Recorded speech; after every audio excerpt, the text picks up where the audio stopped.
Okay, welcome everybody. My name is Dan Weingarten. I'm the communications representative from the Michigan Department of Transportation here in the Superior region. I want to thank everybody for joining us this evening, and I want to thank the Township of Marquette for letting us piggyback on their meeting this evening.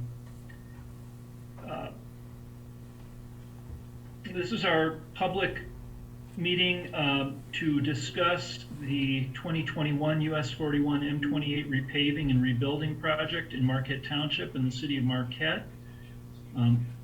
We are going to be working this year on two sections of US 41 M28 stretching from the Target Walmart area down along the bypass to the roundabout on Front Street. It's one of the busiest stretches of roadway in the UP. And this evening, we've got Jeff Raudiola, Assistant Construction Engineer with our Ishpeming Transportation Service Center, to give us a brief project overview. And then Ben Kerrigan, the Traffic and Safety Engineer at the Ishpeming TSC, is going to talk about how the work will impact traffic. And after that, we'll moderate a brief question and answer period.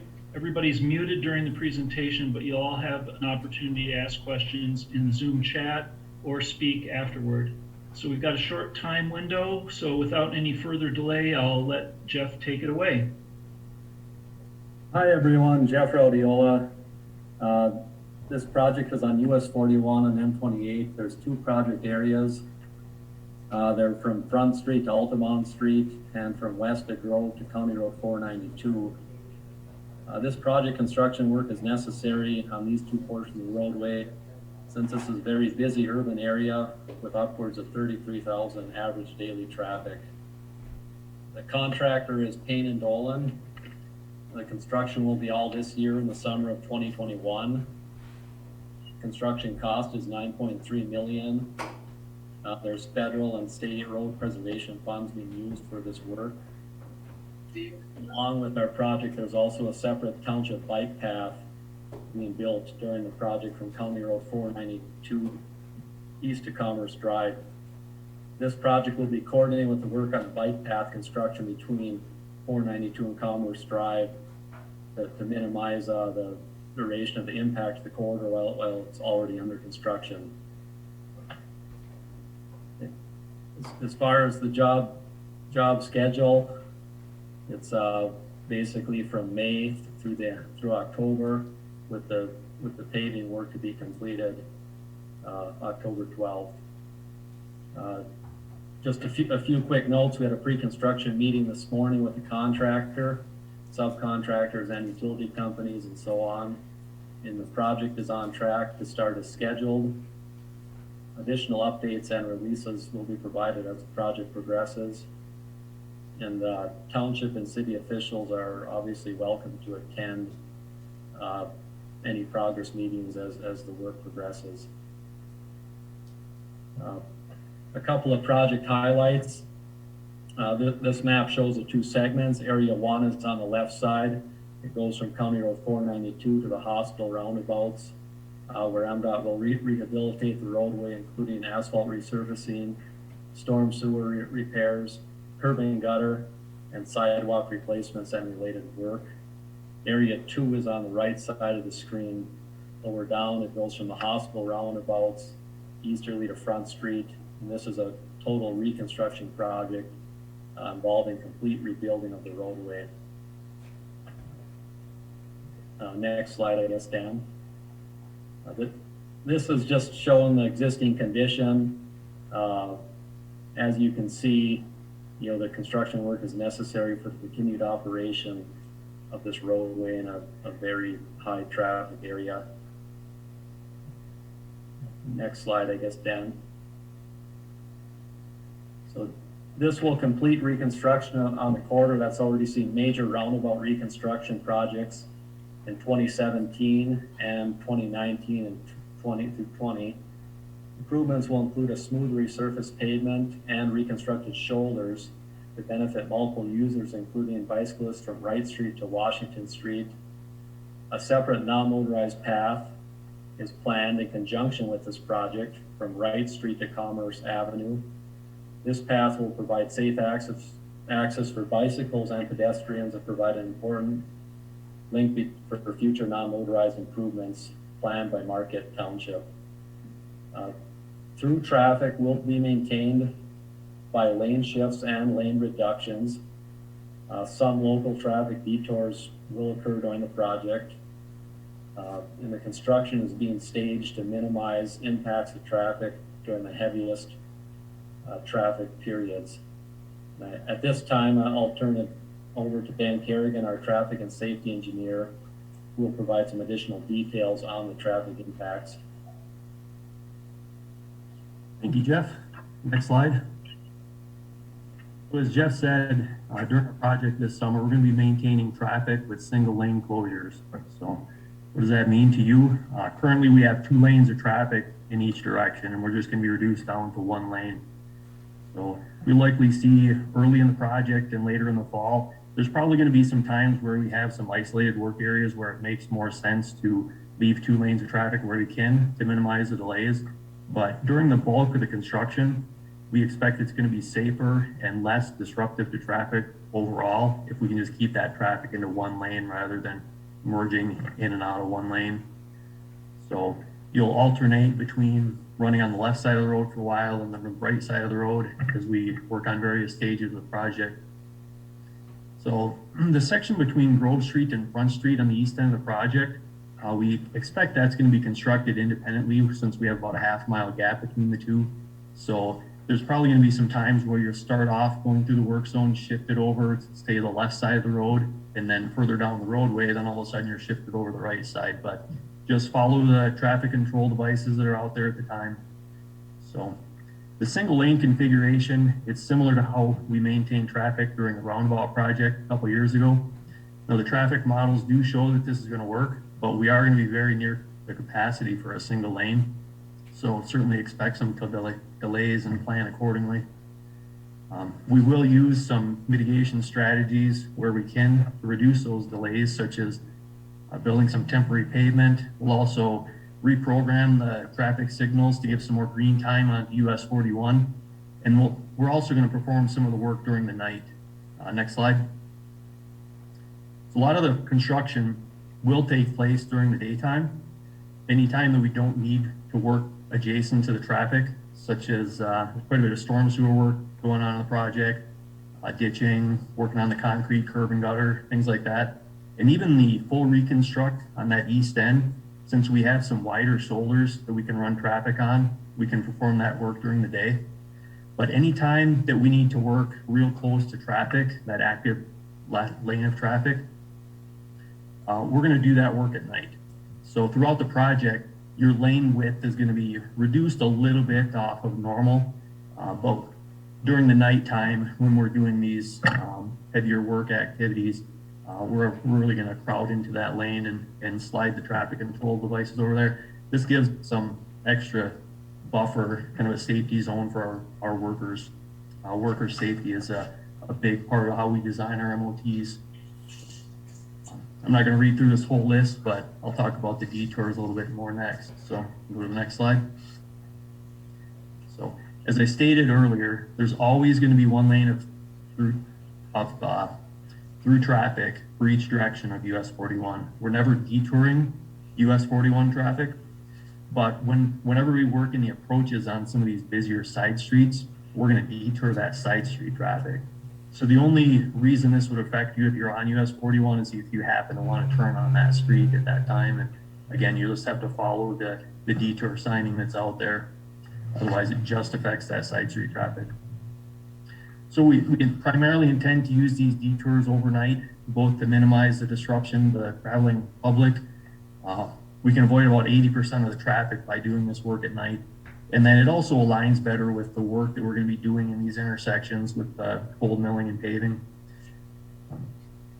However, you might see some limited use of the detours during the daytime on some of the minor roads there, like Commerce Drive or Wright Street. Now we do plan to leave driveway access open as much as possible during the project, but obviously there's always those little hiccups.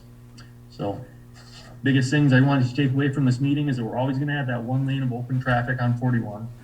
expect some delays and plan accordingly, and just follow the work zone signing and traffic control devices that are out there at the time. So now I'm going to turn it back over to Dan.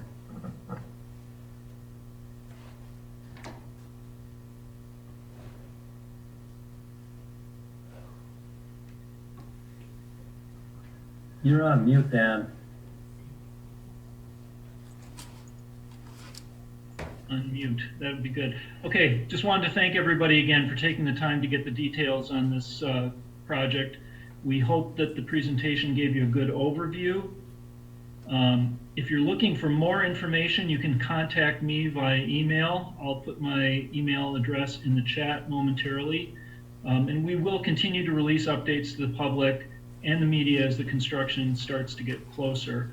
We plan to have a project webpage live sometime this week or early next week, and that can be a hub for project background and also contact information. Future news releases will have a link to that webpage.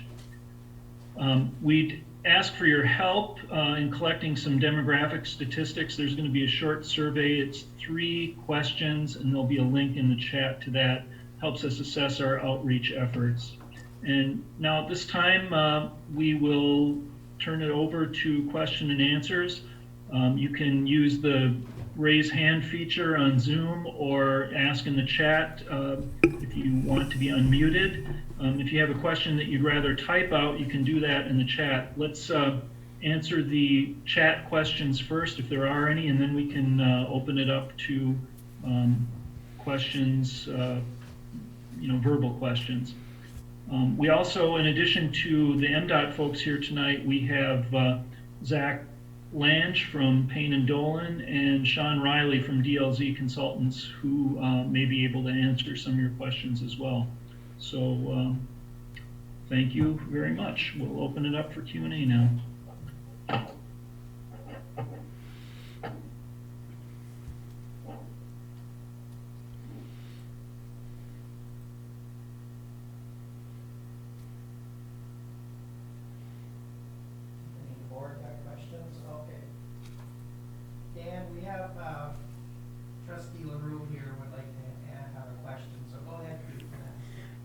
Dan, are they going to replace the sewer pipes along US 41?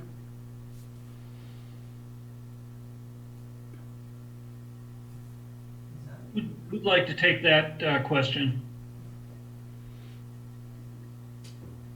Don't everybody speak at once. Is there water or sewer associated with any parts of this project? It was not part of it? Yes, there's sewer work on this job. Okay, I just wondered because over by across from the Norlight down from there, they had some problems the last time. They said the pipes were, not connected correctly. There was a gap in it up and down. I just wonder if that was ever fixed, or somebody told me it wasn't fixed, so it had to be fixed, but I was just kind of wondering. Signal lights, are you going to change the timers on the signal lights? Yes, I think Ben addressed that, but maybe he can chime in with a little bit about how those are going to be optimized to help through traffic. I think they're going to be giving more green to the main line traffic. Yeah. Yeah, in a nutshell, Dan, that's how we would mitigate that. So we just reprogram how much time we give to each leg, and some of them will make the signal cycles longer so that we can add additional green time. Sometimes, because there's only 60 seconds in a minute, sometimes we have to route it from somewhere. But The information that you give on earlier, do we have a copy of that? I'm sorry, which information were you looking for, sir? What you had on the screen earlier, the map and all the... Absolutely. If you email me at my address, which is in the chat, I will send you a PDF of this whole presentation. All That right, you can thank share. you. We'll have that on the website as well. Thank you. Yep. We've got a question in the chat from Brian Jensen, who's asking how noisy is the overnight work. He's wondering about disruptions to hotel guests along the corridor. Can anybody speak to that concern? Yeah, I can speak to that. Noise levels, I mean, we're gonna try and be as quiet as we can. Obviously, we can only do so much, obviously, with the equipment. Thankfully, a lot of our newer equipment is a lot quieter than it used to be. And hopefully we're not gonna be in one area for a long time. It'll be a pretty fluent operation. So we shouldn't be idling out in front of businesses for a long time. So hopefully there won't be too much concern with that.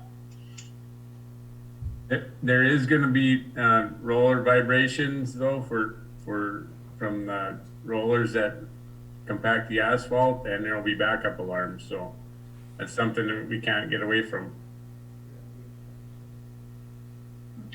So I see Lynn Durant raising her hand. Could somebody unmute Lynn, please?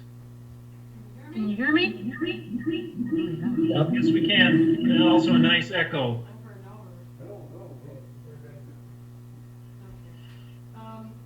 What will the nighttime? Now we can't hear you, Lynn. Okay, then I got it. Mute the other one. Okay. Try that. Yeah, I did. That's better. Ask your question, though. You should be able to ask your question. What will the nighttime hours be that you'll be working? Is it all night? And I'm wondering about curb cuts. Are you consolidating driveways? There will be a few driveway consolidations, and those property owners have been contacted already. So nothing, there won't be any new surprises there. Essentially, the work will be around the clock. There's 7 to 7 is the nighttime hours, but I'm sure that contractor will also be working during the day from 7 to 7 p.m. as well. So it'll be just different operations, but it's likely that it might not be every day around the clock, but it will be around the clock at some points. And then we do not plan to work on Sundays at this point, so the Saturday night into Sunday, and then we would allow them to start working 7 p.m. on Sunday night again. Okay, Macy Cosmore from TV6 has asked whether we anticipate businesses on this stretch to be affected. It's kind of a very broad question. I mean, it's hard not to impact business, but maybe, as Ben said, we plan to have driveways accessible as much as possible. Anybody else want to speak to anticipated effects on business and business traffic?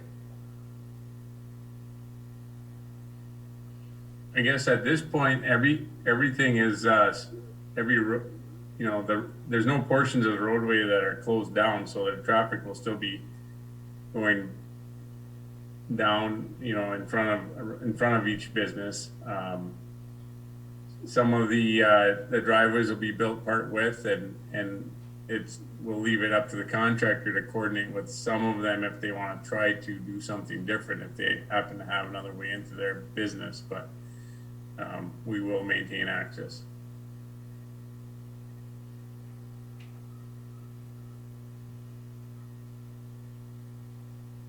Frank is raising his hand. Yeah. Can you hear me? Yes. Thank you, Frank. Okay. I'm sorry, I joined the meeting a little bit late, so maybe these was already answered. Will there be any traffic control devices modified or added or changed, like Michigan left turns? Is there any of those being changed? There's one of the left turn crossovers is being eliminated, I believe, right, Ben? Would be the second one east of Commerce Drive that goes from eastbound to westbound. Yeah, I believe you're correct there, Al. We have a couple of them in a row that go the same bound that are kind of redundant, so one of those will come out. All the rest of them are remaining. So I'm sorry, where exactly was it? By Commerce, you said? That should be Can you be a little bit more specific? the second crossover east of Commerce, I believe is the one. So you have the first one that is the crossover for Commerce Drive, and then there's another one further down that is serving the same function. So that redundant crossover further down will come out. And it's kind of in a bad spot with the hill coming back up. You kind of have to go up a grade, and it's a little bit tougher, especially in winter. In front of I'm sorry, is it? the dealer, I think. It's Pardon? the eastbound to the westbound crossover that's being taken out.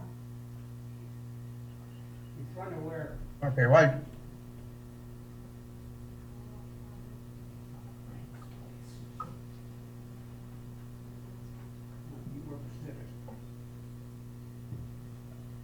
Yeah, there's also a change at the, near Washington Street there. There's that, Meesk Avenue. It's kind of the southbound to westbound or eastbound turn. That's another location in the city of Marquette.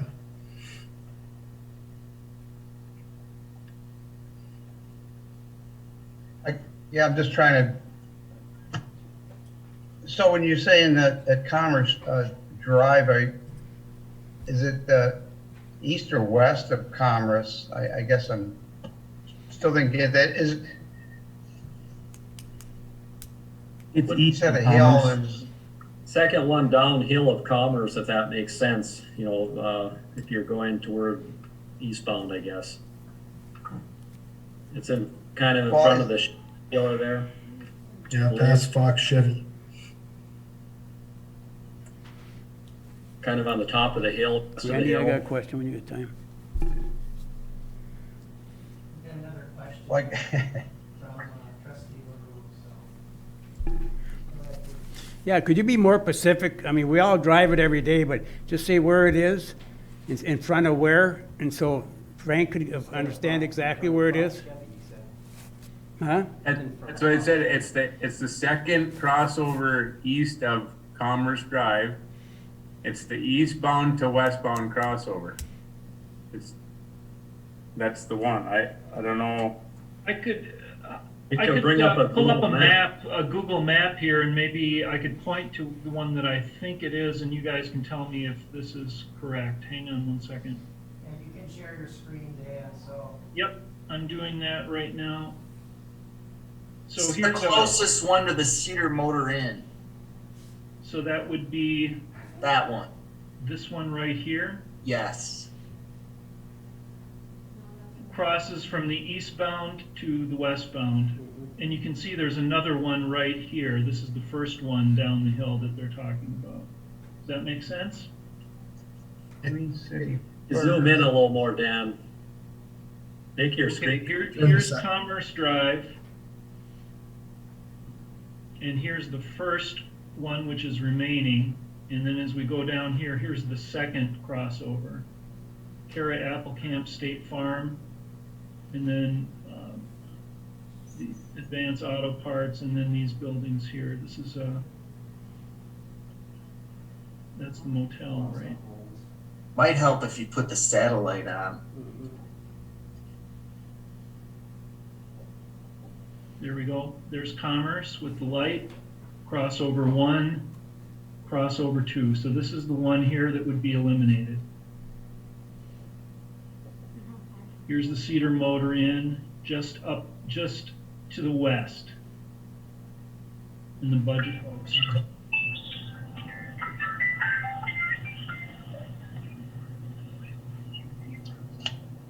So those are both, like you said, those are both eastbound to go to westbound, you said, correct? That's, Yep. okay. Yeah, I was just concerned about the ones on the other side, if you're heading west, turning east. Seems like there's less of those, so those aren't gonna be eliminated.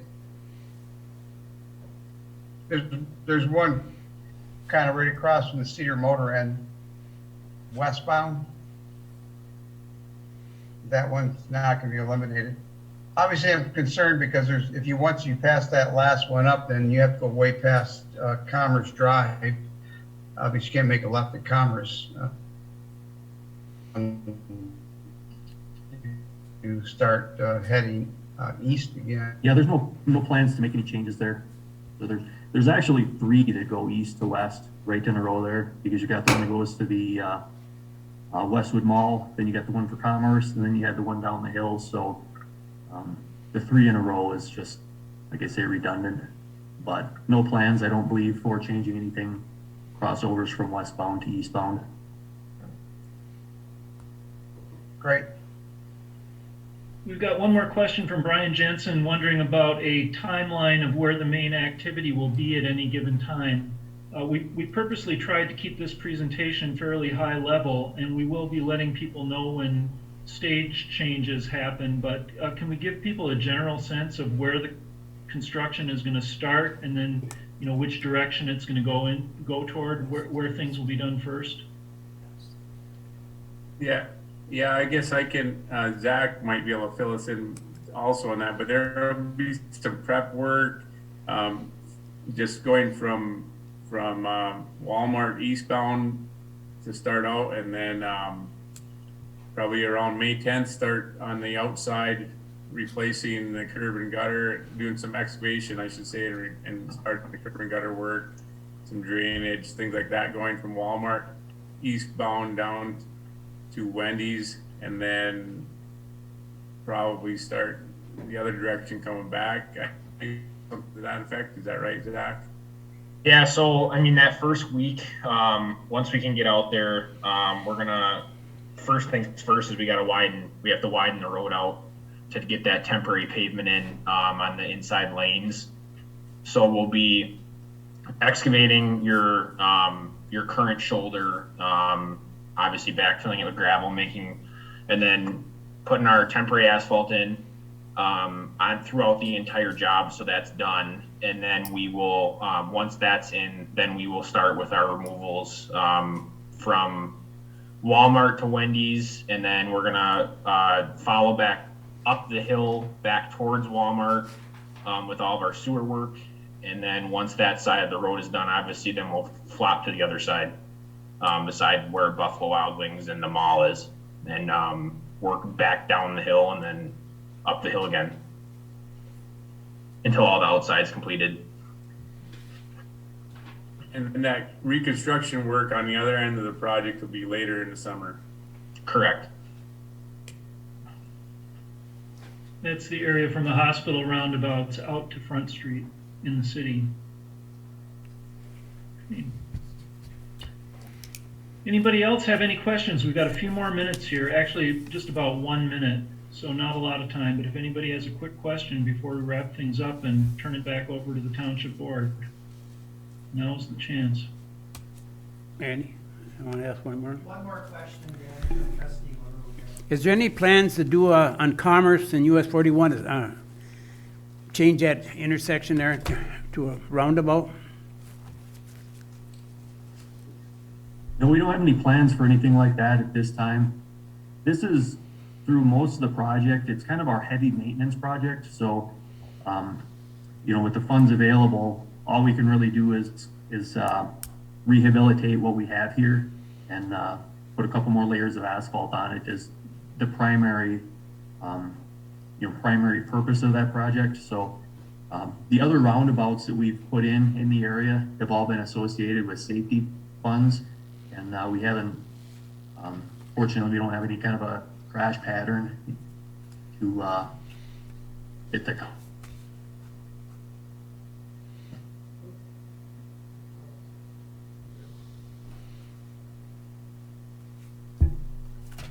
like Jason McCarthy wants to ask a question.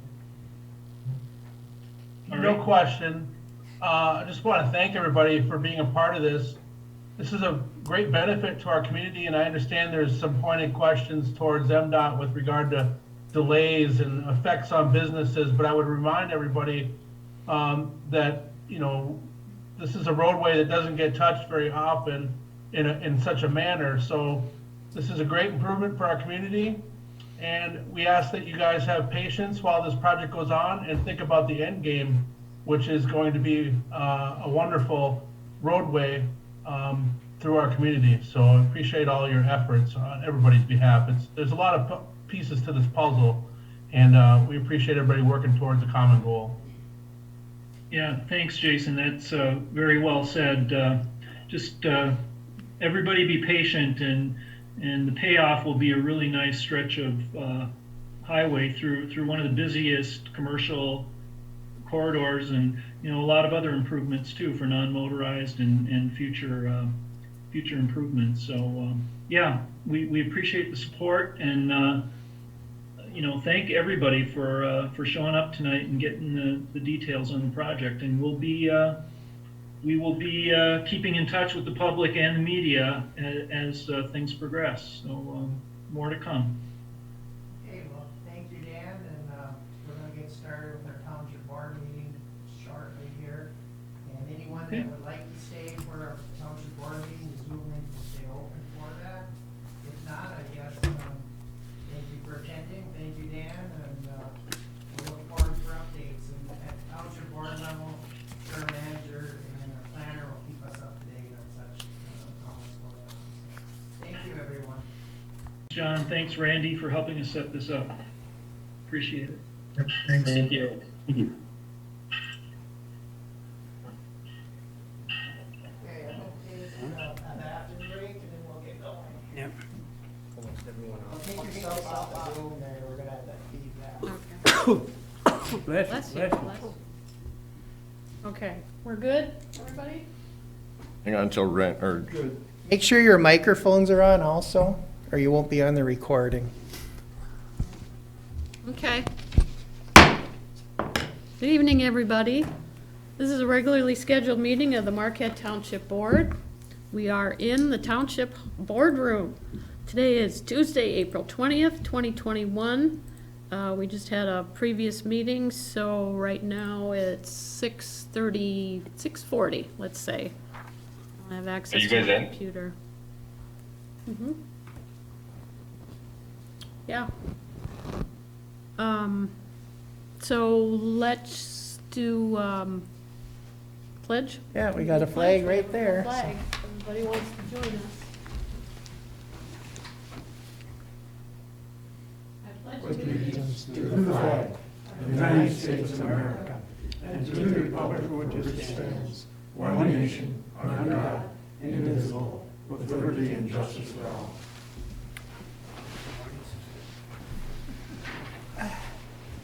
Okay. hey, can you guys let my wife in? Her name is Jenny. She said she's in the waiting room. Let me see here.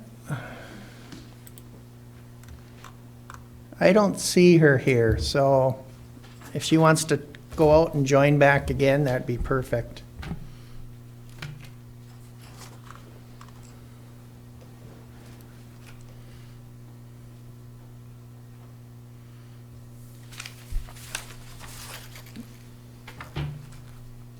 Okay. See if she comes in. What's your... She's on her iPhone. It might be Jenny's iPhone instead of just Jenny.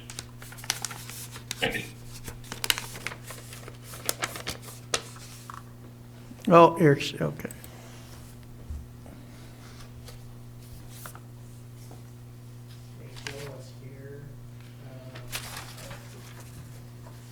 Okay, here we go. They should all be in now, okay? Should be joining right now.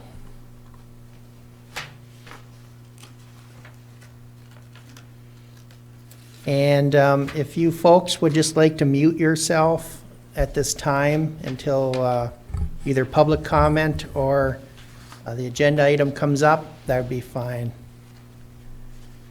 And Ms. Supervisor, I think we are ready to progress on. I think so, hey?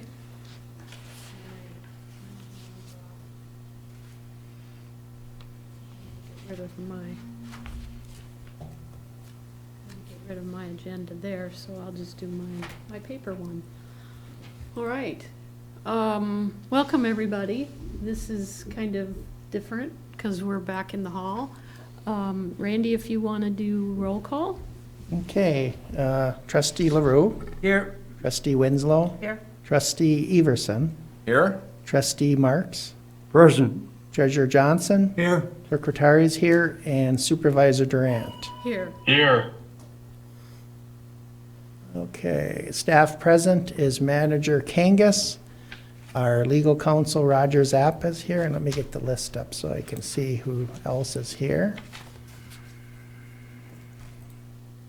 We have our fire chief, Dan Shanahan, he's here. Our planner, zoning administrator, Jason McCarthy is here. Superintendent of Public Works, Lenny Bodinas is here. And Mike Springer is here, he's on the DDA, and I think, is that all Mike's on now, is the DDA? He's, yeah. Okay, so DDA, Mike is, and he's the rep to the Irondoor Heritage Trail too, the alternate, so. And that's it. Okay, thank you for that. Do we have any emails that you have? We do not have any emails for public comment. Now would be the time for any members of the, oh, hold on here. Screen share. Get that down. Randy's juggling 2 or 3 things right now, so gotta be patient. Okay, so we're getting that off right now, so. It's not on the screen anymore.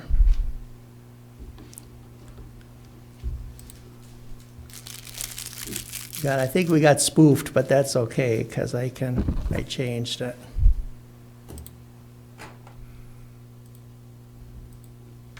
Okay, that's gonna.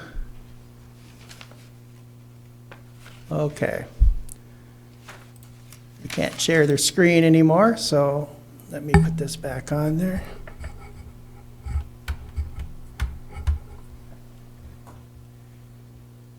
Let me put my agenda back up.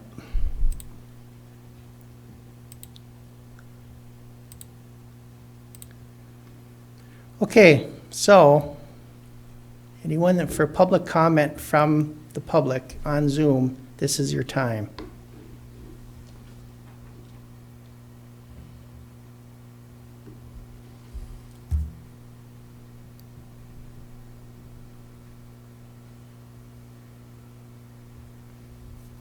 Do you want to not worry about sharing the agenda so you can focus on Zoom? Okay, we'll do that then, yeah.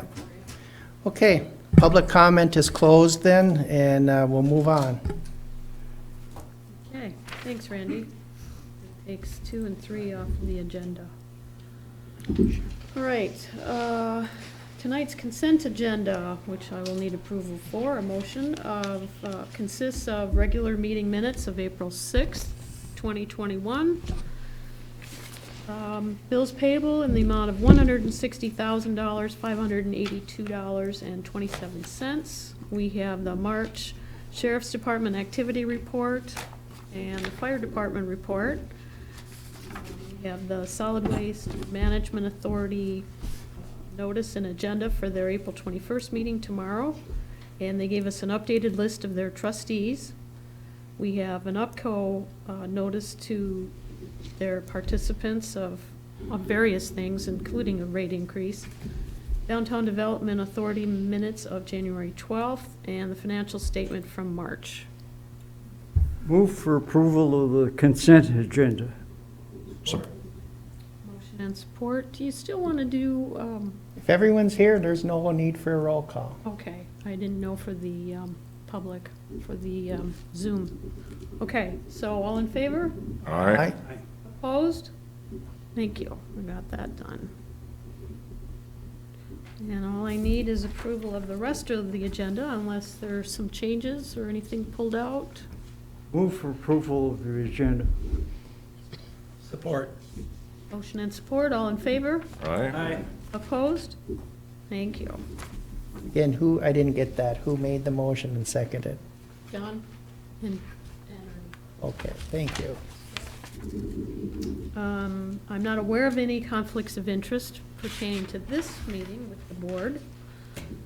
So our first item is board education and privilege comment for the Irondoor Heritage Trail. Mike Springer has a presentation that he wanted to make last time, and we had kind of a strange meeting, and he's going to try it again this time.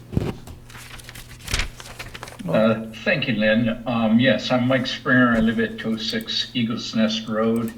I'm the alternate rep for the Irondoor Heritage Rec Authority. Glenn Johnson is the rep, and he does all the decision-making and the hard work, and I get the chance to just have fun and show you what they're accomplishing. So that's my goal here tonight. So, Randy, I would like to share my screen if I could. Okay. Go back.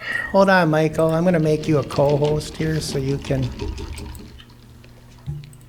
So you should be able to share your screen now as a co-host. Thank you.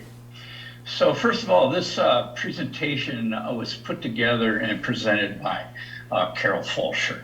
And as you know, there is an opportunity to put some property within our township, and also I'm going to talk about a little bit about Negaunee Township, in the hands of recreation, in the hands of public in perpetuity. So, anyway, so this is it's 176 acres. It includes, the bulk of it is in our township. It also includes Negaunee. I've talked about this before, about how historical tourism is so important, and that a lot of people look for it. It's, you know, history didn't happen just with the Civil War down south. History happened up here, and people are looking all over for the history of the area and what happened here. It can't be a place with a love story, of course. This shows you the yellow area, the approximate 176 acres in our township. It also points out where Schwimmer Park is in reference. And I want you to notice the upper left-hand corner of them, at least 176 acres square, because you're going to see a picture of where that is. And a lot of you that have been on the trail will know, will have seen that. So this is what it looks like in a plat map.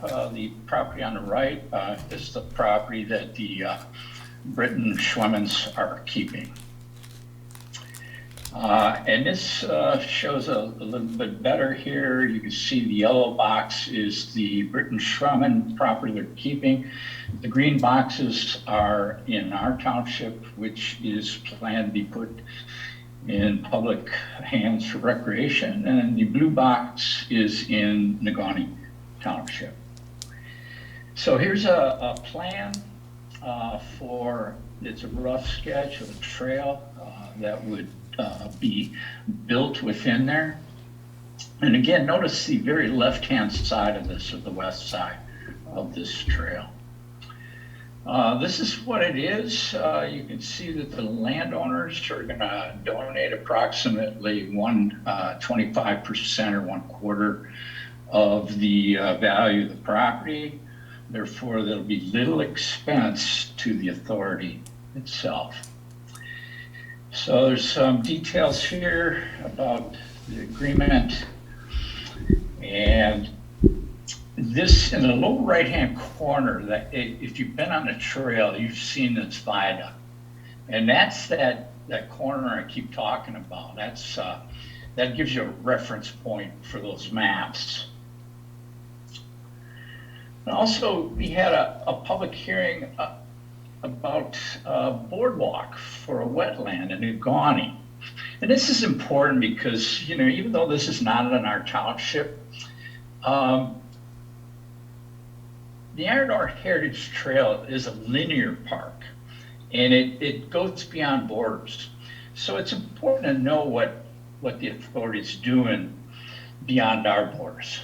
So this is a plan which we also, this was a public hearing, we submitting a grant for this. And this is a boardwalk that would go through the wetlands. And, you know, it's an opportunity to educate people about the importance of wetlands. I know we do a little bit of that in Schwimmer Park with a small pond we have there. But anyways, this is what the costs or the details look like for that project. This one, we at this point don't have any match money. So it would be approximately $318,000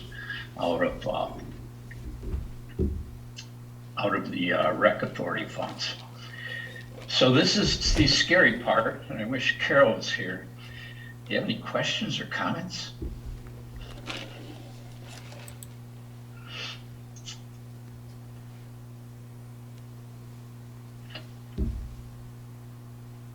That was good, Mike. Thank you. Ernie's got a I question. have one question, Mike. What about parking for the property when they do it? Yes, and that's a good question. It's real important. Schwimmett's a long ways away from where they're advocating that this trail connects to where that viaduct is.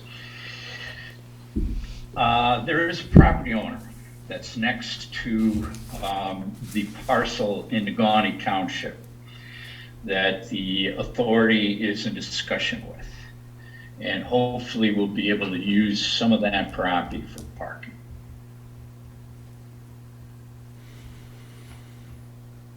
But it's a very important part because as you can see, it's surrounded by residential homes. And you certainly do not want this to disturb those people and their property. So you have to have a place that has public access. Good question. And Mike, for public's purposes, they may not understand, I don't know if everybody follows us, for every meeting, but this helps toward the grant application when we have public hearings and presentations that detail what these projects are, so that a lot of it's based on a point system, and if you have more public hearing, more public input, more presentations, more people that come to the meetings, that's all added up in points for these grants. And sometimes it means the difference between having to contribute 30% down to maybe 25% that the municipality or the group would have to contribute. So that's one of the things that we want to make sure we do, to not only to educate the public, but to contribute to the whole grant idea and whatever we can do. And we did do a letter of support for this project, the board did.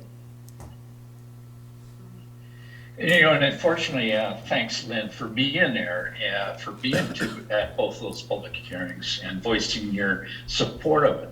Because that's, like you say, getting the word out and making sure that whether it's a letter of support or you publicly attend a hearing and speak on behalf or against something, that's important. So thanks for being there, Lynn. I went to the meeting on my own, and my husband did, to show our support. That was private, but this board sent a letter too, so just to make that distinction. Any more questions for Mike? Okay, thanks, and tell Carol thanks. We appreciate seeing that. Okay. I'll do that. I have to run. Actually, I got to do a presentation at Powell Township Board. Okay. Next. No rest for the wicked. Wish me luck. You got it. Thank you. Thank you. All right, next up, staff reports, specifically starting with the fire department. Chief Dan, take it away.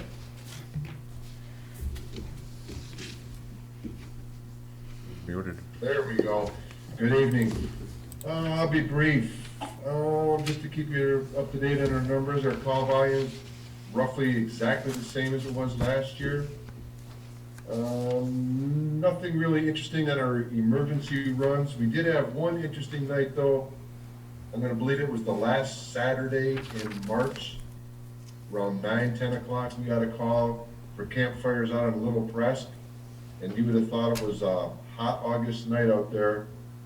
It was packed. It was standing room only with cars, and it was the Northern Lights. Pretty nice show though. To keep you updated on a few of the members, I'm not sure if I told you earlier or not, we do have a couple two members in the Firefighter 1, Firefighter 2 class. We do have a member attending the EMT class.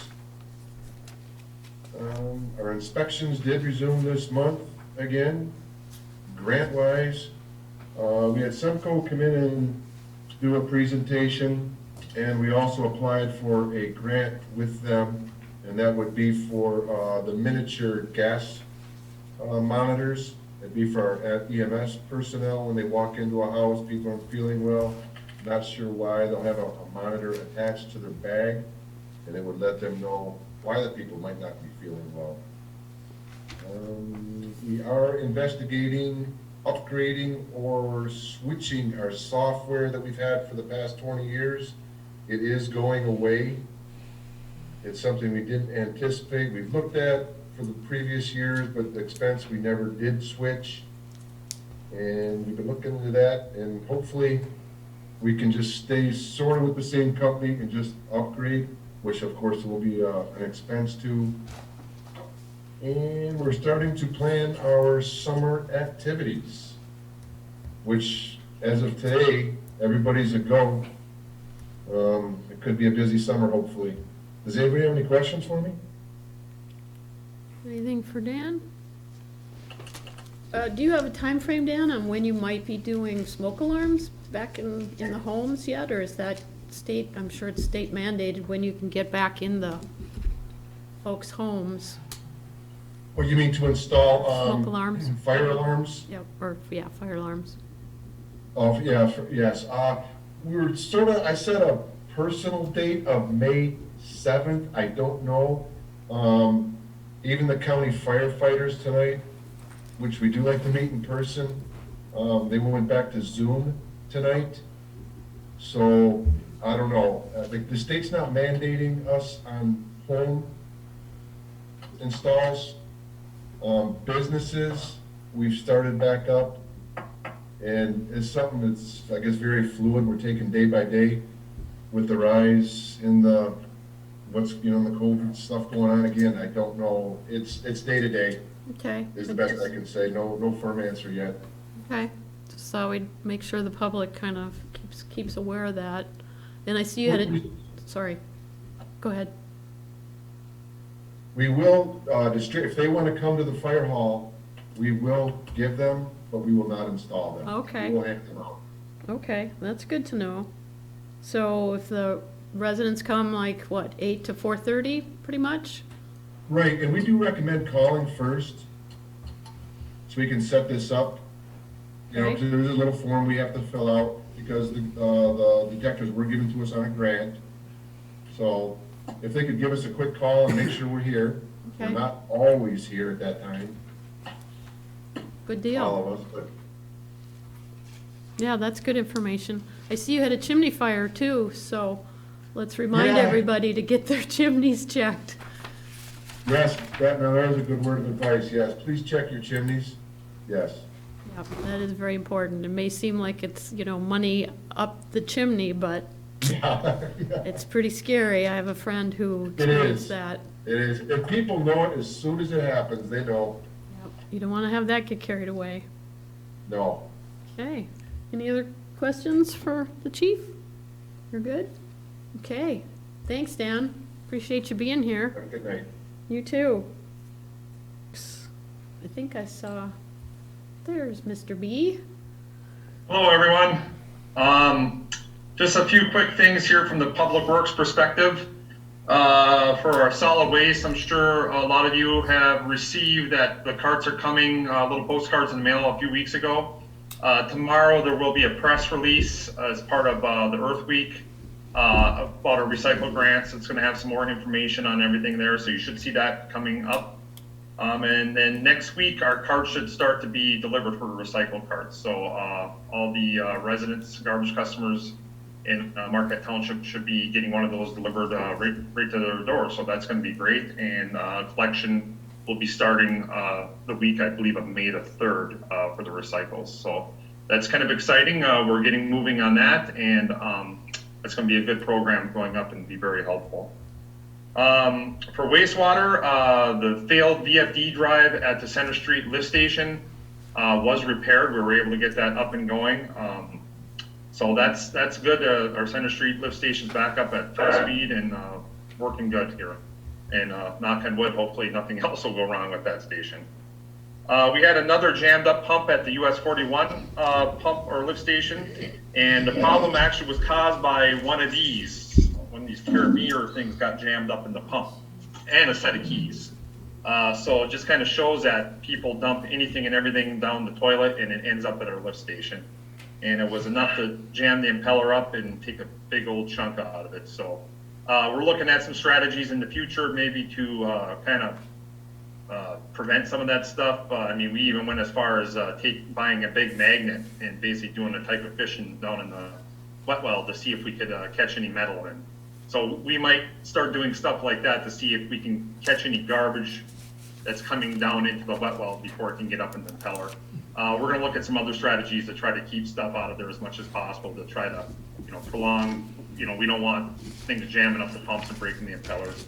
We also did have some alarms there that you actually might see on some of the overtime reports about alarms.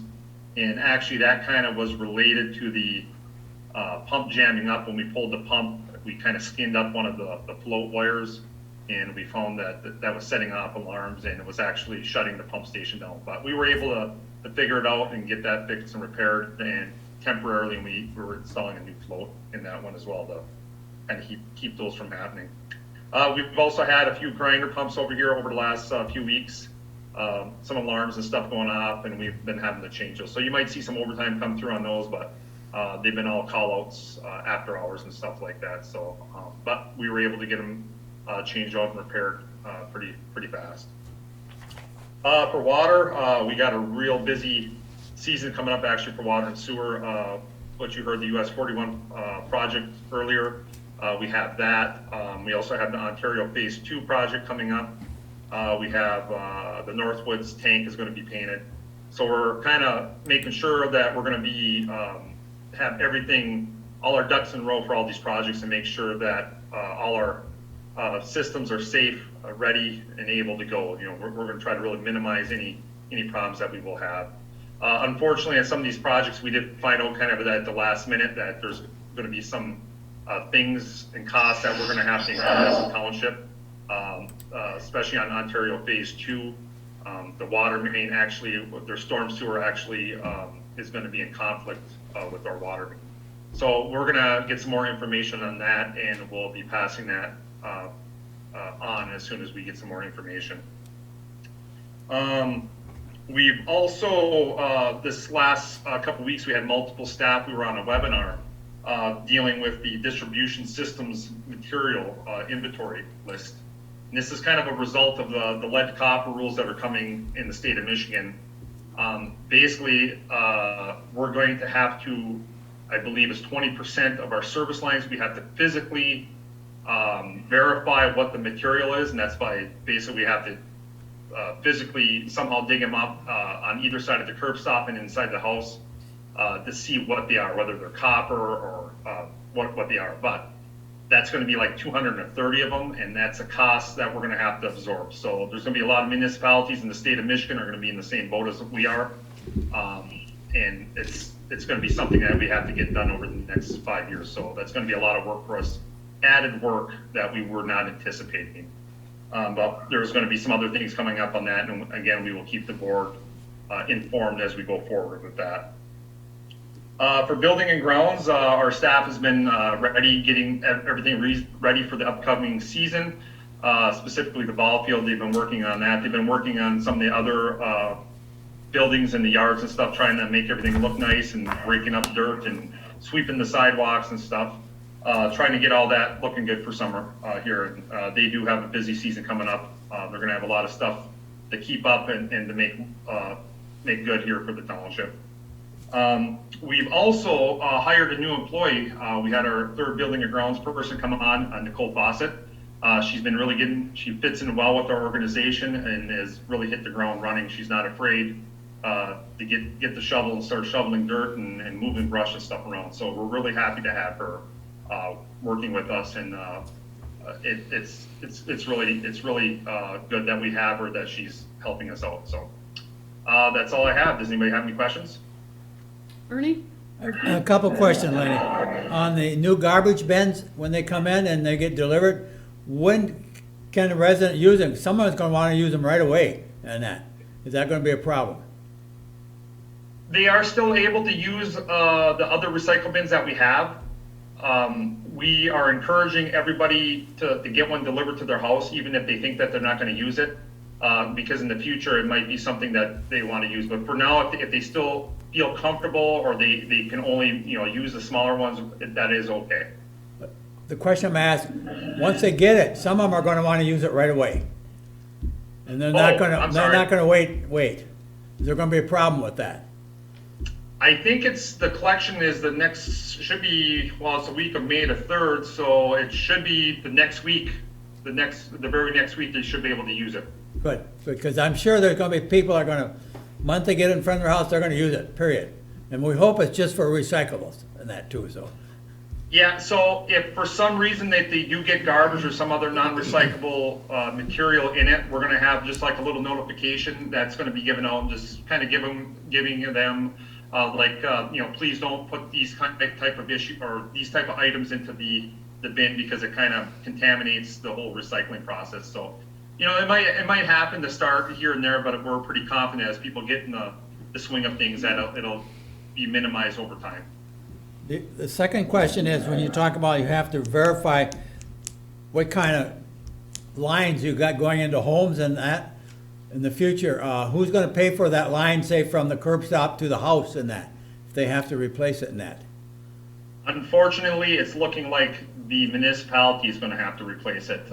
That's what the guidance is coming down from the state so far. As far as we understand right now, of course, that could change, but we believe that's what's gonna be the case. Oh, okay, John, go ahead. We gotta get our hook up. Can you hear me okay? Yep. So that is the most unfortunate part of this whole process. If we find any service line that may have been connected to lead throughout its history, we are required as the owner of the distribution system to replace that service line all the way to 18 inches inside the house or the first shutoff, whichever comes first. So that means we'd have to dig a trench across private property, go into their basement with a brand new pipe. And you know where this is all coming from. It's the whole Flint issue, right? So the state passed a new law. Eagle passed new rules, and we're still waiting for more details on this, but make no doubt about it, if we find any line that may have been connected to lead, we replace it to at least 18 inches inside the house unless there's a shutoff before that. Think how many long On our driveways dime. we have. So, go ahead, Lenny. I was going to say, fortunately, one thing fortunate, we don't believe that we're going to have a lot of that problem. I mean, we think we might have a handful of houses that we will have to replace, but it's not going to be like some other municipalities that are going to have to do a ton. So we're in good shape. Most of our system is copper, probably like 98% of it, maybe even 99% of it's copper, we believe. Of course, that's why we have to do the inventory to make sure that's true, but we feel that should not be a huge issue, but there will be a few that we have to do. So who determines the 20%? Lenny, do you get to pick, or do they say so many blocks, or? Well, basically what they were recommending is to do a random sample. So they had a thing where they would show you how to do it with Excel. You would take all your water services that you would claim are unknown or ones that you don't have adequate documentation on, and you would create a program for that, and it would give you a random sample of your system. Random is key. If they determine you didn't select them randomly, you'll start over. And the way that it's set up is even if we have very good documentation, and I correct me if I'm wrong, John, I believe even if the documentation is before 1989 and it's good documentation of what's in your system, it's considered too old to be accurate. Correct. So, The best records in the world mean nothing if they're older than 1989. So that's all of us, right? We're older than 1989. I could tell you what's in We mine were all right born away. before that. Yeah, so- you were like one of the first ones. Well, he got it because the school got it. They came up the street. Yeah, but going into the house. Yeah, but the whole water system is not that old in Marquette Township. No, the majority of it was built in the early 70s. Yeah, right, So about as old as me, about 50 years old. yeah. Not as old as this city. It was later than the 70s before they Yeah. came in. We could look that up, but yes, We're anticipating that we're gonna have to do slightly over 200 of these surveys. And we have 5 years to get it done, but it's still gonna be a lot of extra work and a lot of extra cost for us to do, so. But that's what we have to do. maybe there'll be funding for that from the state government. That's not mandating it. You could only hope. So I do have a question. Oh, go ahead, Linda. So we talked last time at the board meeting about opening the bathrooms. Is there any news about that? Are we gonna open the bathrooms, or are we gonna? At the park? Yeah, or are we gonna get some porta-johns, or? There should be, right now, I believe Andy did order a porta-john, it should be there. Okay. So for now, that's the route we're gonna go to until we get further guidance, what, all this COVID stuff, so. Yeah. But there should be one there Okay, right now. that's good. Thank you. Any other questions oh, go ahead, Pete. We have to keep talking about the new carts and what to put in it, because a lot of people think since they're gonna get these carts, you can just throw all their stuff in there. Here's had somebody the other day say, "Oh, I can just dump everything in there, just one cart, I don't have to separate." And I said, "No, that's not there." So somehow we have to get the message out, maybe an article in the newspaper, maybe another one of these going around, something in our newsprint. Just let them know what can go in there, what can't go in there. And when you bring the carts around, don't just throw them around or reject them, or keep the cart till we get the system going. So if they deliver those on the 3rd, you said, that'll be a Monday evidently. Our next meeting will be Tuesday. Maybe we can get some kind of a visual to put up, because it'll be fresh enough in their minds, and what can and can't, something colorful that we can put on the screen and just show everybody, okay, you got this yesterday. This is what you can put in there, or this is what you can't put in there, and see if that would help. So I believe there's that exact information is going to be on the cover of the cart itself. Okay. There will be an info card that will be attached to each cart when they drop it off, so if you end up in the office and you go by Brenda's desk, they're actually sitting right there. So it's gonna be a pretty good size info card that will be attached to each cart, and it'll be like zip tied to the inside of the cover. Okay. So before they even dump anything in, they'll be able to say, "Oh, I have a card now," and it'll have all the information right on it. Excellent. John, go ahead. I'd just like to say one last thing regarding the carts. I think Pete tried to say it, but I don't know if anyone watching this later or currently will catch what Pete said. When they deliver these carts, if somebody doesn't accept it, the township pays for the whole thing. If the resident accepts it, the township gets the grant money for that cart. So please accept the cart, don't make the township pay for it. Try it out. If you don't like it later, we'll deal with it. But let's get everyone trying to use the carts first before we have to start paying for carts that we didn't intend to pay for. That's what I thought I said. That's exactly what Pete said. Any Sorry, I didn't hear you, Pete. I didn't hear when you said that. Must be that darn mask. Yeah, it is. Any other questions for Lenny? We're good? Good information, thanks. And when I log off, I'm logging off, so if I try to come back on, it's not me, so. All right. That works. Thank you. Okay, thank you. Bad you gotta watch all that. Okay. Attorney report. Roger, way over there in the distance, the west wing. Well, we've had a number of fairly quiet issues that have been ongoing since last month. We've been continuing to deal with the tax tribunal matters as they come. We are currently in the process of negotiating with the Buffalo Wild Wings property is the most active one right now. As you're aware, we were able to resolve the Walmart ones and the Kohl's one and the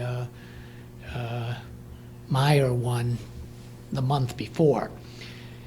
We've got one of the zoning issues that we need some input on. We're going to be having a meeting between the assessor, the zoning administrator, and myself and her attorney regarding just what is the township's requirement in terms of boundary adjustments in a very unique situation where there's litigation that does not involve the township, but they want to resolve it that in a manner that complies with our zoning ordinance and the land division and access control ordinance. That'll be happening Thursday. We've currently got an inquiry and interpretational issue on the marijuana ordinance that we'll be taking a look at. And we also put together the bylaw amendments for both the Recreation Committee and the Roads Committee that you've got coming up later on the agenda, and that was precipitated by not wanting to turn away any residents who are actually interested in serving on those committees, because we know in years gone by, in many instances, we've had ongoing vacancies where we've been unable to fill those. So when we have the good fortune of having people that are enthusiastic about serving on those, we brainstormed a little bit on how we can make that happen without violating the bylaws, so we're looking at amending the bylaws. That pretty much covers the main issues that we've had since the last report, unless you've got any questions. Anything for John, I looked at John. Pete? Roger, we asked MTA about dark store. I asked a question, and they said they're working on it, so I just want to make you feel comfortable about that. So. Thanks. I think they have been for 11 years now. Yeah. And also the marijuana is being sent through the mail. Is that right? Can they do that?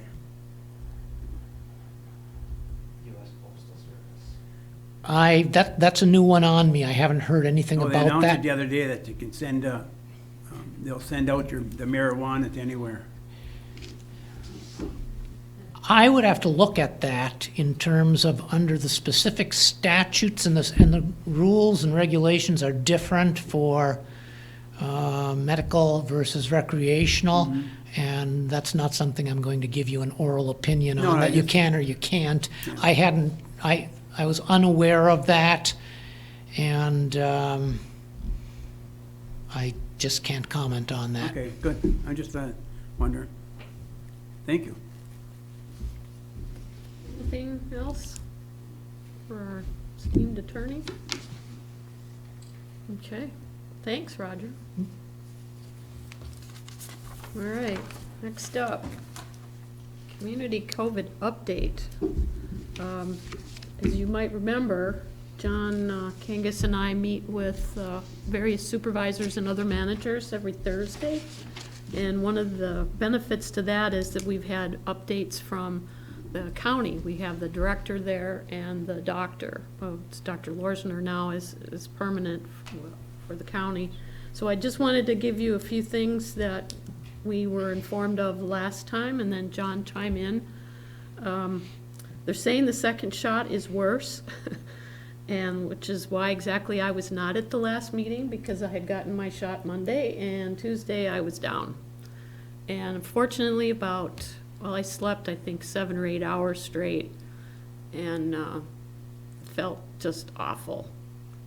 But by about 5 in the morning, then Wednesday morning, it kind of started to subside, and then I was fine. Now, my husband had his second shot a couple weeks before, and he got up and rode his bike the next day. He was fine.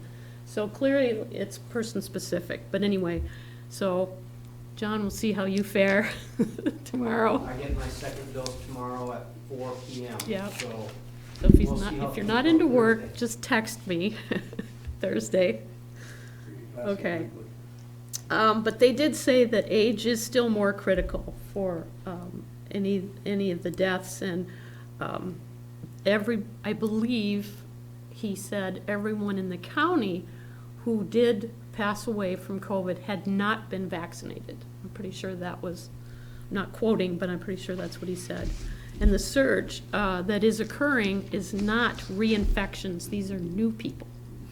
They're not people who are either had it and who had the shot and are getting sick. These are all new people in the surge that's happening. The Marquette County is the highest in the state with vaccinations. So thanks a lot to our health department and our stores, our CVS's and our Myers and our Targets or whoever is helping that cause. 50%, 56% vaccination rate for the county. Mhm. That's the highest. And they're still testing more. You do not need an appointment. You can just pretty much call and somebody can get you a shot. But this falls, the 16, 17 up to 64, which is the biggest, obviously. Let's see. The clotting is the problem, which is what's causing deaths. So, and I asked the question, well, so if you're on Eliquis, are you a little more protected? And they said yes. So anyone who is taking a blood thinner may be a little bit more protected from the clotting issue, which kind of stands to reason, but they only had 600 of the students out of 5,000 vaccinated. So you can see that while some of the younger people may be a little more protected and a little more immune just naturally, they can still carry and transmit. So they encouraged everybody to get the shot, of course. So that's really all I wanted to share, unless you can think of something else for the COVID side. Sorry. We received the update from Dr. Lawrence via email today. See that yet? And in that email, he indicated that 70% of the vaccinations that are occurring currently are in the 16 to 17-year-old category. And that's because they are the next group that's available to get it that was not available before. And of course, they're only able to get the Pfizer because that's the only vaccine approved for that age group. But the point of that being, older people that have not been vaccinated aren't getting in line. So if you have been waiting your turn patiently, now is the time. You can register on the health department's website and get an appointment pretty much when you log on. So I think when I registered, I waited for 2 or 3 weeks before they contacted me. And I registered on 3 different locations, Snyder's, Myers, all at the same time. I got contacted twice in the same week. So it opened up really quick for anybody that's eligible to get their vaccine. Pretty soon, the county is going to be requesting less doses because they won't have enough arms to put it in. Ernie? Maybe I shouldn't bring it up, but I would suggest or actually tell everyone, if you haven't got the vaccination, get it. Because it's going to save you a lot of headaches real quick. You don't want to go through, because I can talk by experience what it's all about. So do whatever you can to protect yourself, and one of them is vaccination. Get it for yourself, for your family, your friends, or whoever else, and that talk to them. Make sure they get it, and that, because it's no fun at all. No fun at all. So that's all. Anything else? Any other questions? We'll meet with them Thursday again. All right, community linkage. We didn't have anything on the agenda, but I just wanted to give you a quick solid waste update. You did have some information in your packet. The Solid Waste Authority did have VAST as their health insurance carrier, as a matter of record a bunch of years ago, and at some point they chose not to continue with VAST, and they're not really sure why yet, because it's come back up that they would like to be the agent of record. So they're doing their research. Their meeting is tomorrow at 4. I don't know if y'all can participate or not. The stockholder meeting is at 5. They'll be Zooming. But they're gonna they were gonna find out why VAST was basically turned away, and then now wanting to come back in, because nobody really knew why, for their health insurance coverage. The director, Brad Austin, had a positive evaluation, so they were very happy of that. And that comes from not only their staff, but their, the authority board, and the 23 municipalities can also participate if they like in the evaluation. So it was a conglomerate of inputs.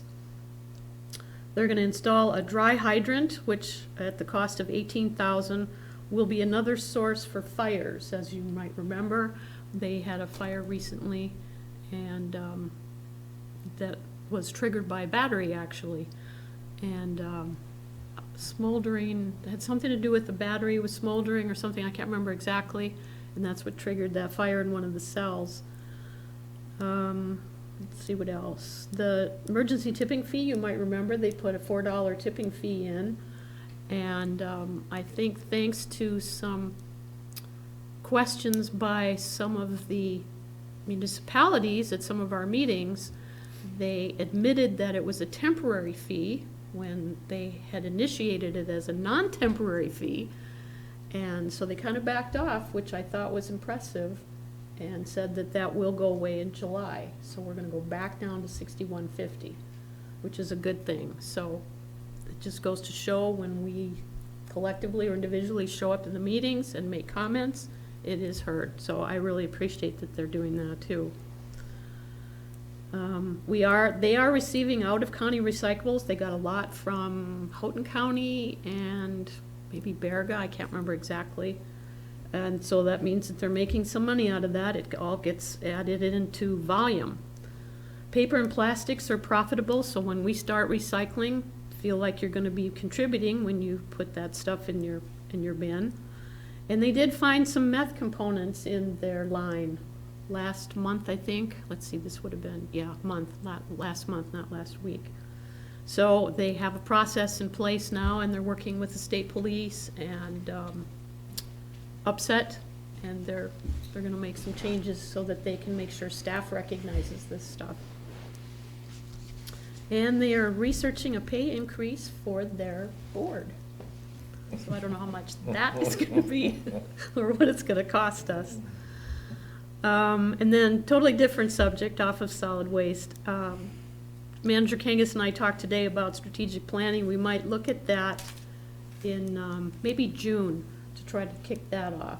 Because like I said, I have lots of things that we need to talk about. I'm just going to show you, this is the policy manual, and these are the things that we need to talk about that are not coherent with what we're doing, all of this. So I think if we use that, and then planning will be talking about the CIP, as will some of our committees, and then we can kind of pull it all together maybe in June.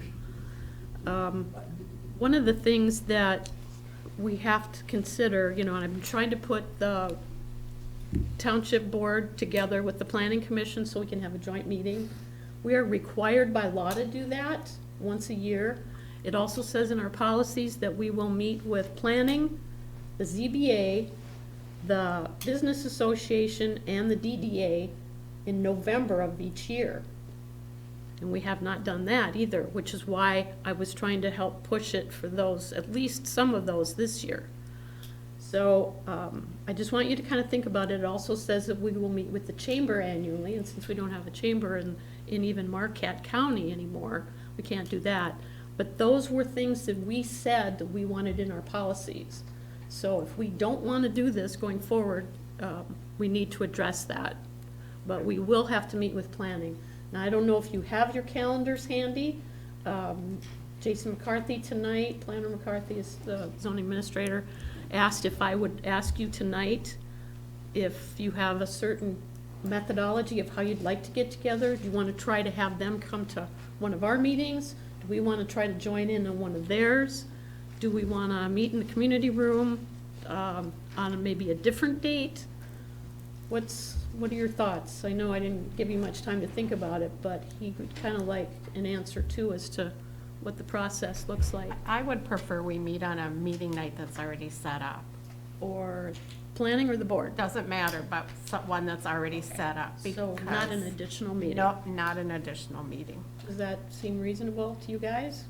Take, I don't know if you want to take like an hour, 45 minutes, an hour, a half hour, Before or after meetings? whatever. That's what Probably we're looking before. for. Before you've got all your recreation and. Both of our agendas have been pretty full, and this is why I'm pushing you guys, because theirs is gonna get more full, or fuller, as the building season gets closer. Thoughts, like, you wanna try, like, the second meeting in May is kind of, usually our second meetings are pretty full. First meeting, second meeting's got challenges in there. You wanna try to do it on one of their nights? It's a Wednesday night. They meet at 7, so you could meet at 6. Start, just do an hour. And then we don't have to stay with the rest of their meeting, if you don't want to. I'll make a recommendation that we do it for the first planning commission meeting in May, which is May 10th. Something like that. Wednesday. At 6. It's 12. Okay, I'll choose May 12th then. Yeah, May 12th. How does that look if we join them at 6 o'clock? Does For an that work hour. for you? For an hour. For an hour. May 12th. May 12th, Wednesday, May 12th, At what time? 6.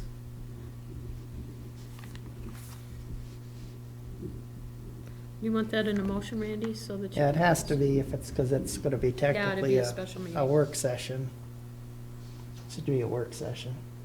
Let's- Then there's no action items we Right, that's what I was gonna say. If there's something we decide, maybe we should make it a special meeting if we want the option. You can, yeah, it to, doesn't matter to me. Make but- a motion. I'll Okay. make that motion. Okay, Linda made the motion to make it 6 o'clock, Wednesday, May 12th, with the planning commission. Do we have a I'll second? support that. I'll Okay, support Randy? that. And that'll just be an hour. Yep. Okay, from 6 to 7. Any more thoughts? Okay, all in favor? Aye. Opposed? To hear with those masks. Okay. Yeah, Linda. We're good. Can we go back to the solid waste? Sure. At one point in one of their minutes, I read something about a grant, that they were looking for some partners. Did they mention that at all? Yeah, that was, actually, Brad and I were emailing today during MTA. Oh.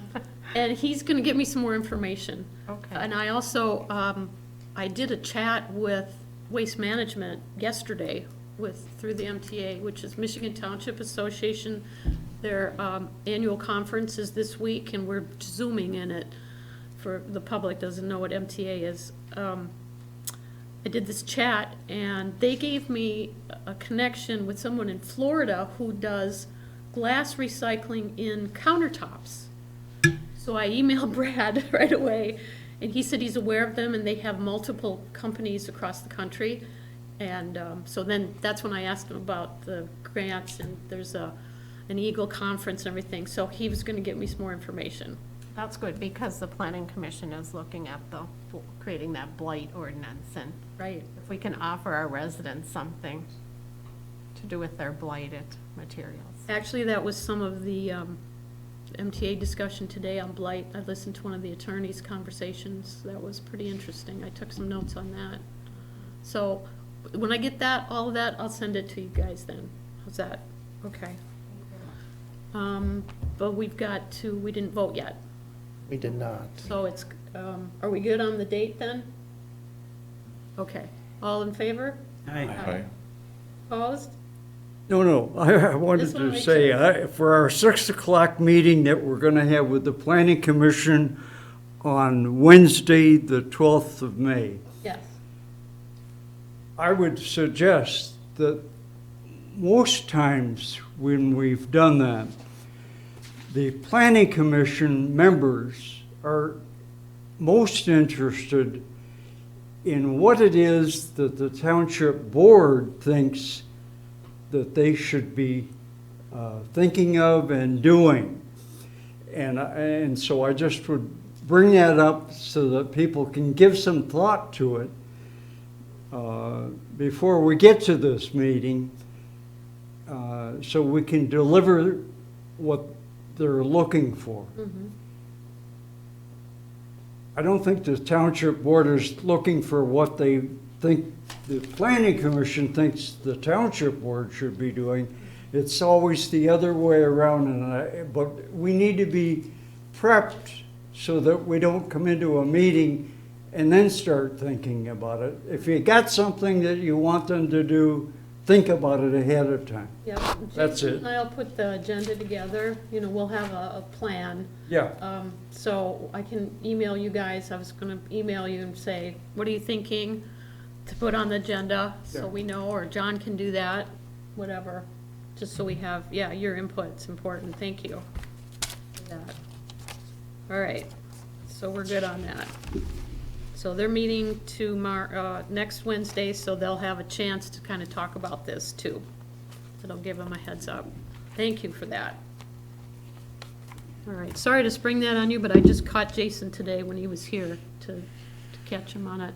Pete? Lynn, when you talk about meetings and, a while back you talked about a meeting with the city. We've had a couple of meetings with the city in the Marquette Township, so I didn't know when those, is that still going on, or are we still considering doing something like that? Or? I kind of threw that at Mike Angeli, and, he's got his hands full because he's leaving in June and they're interviewing for his position.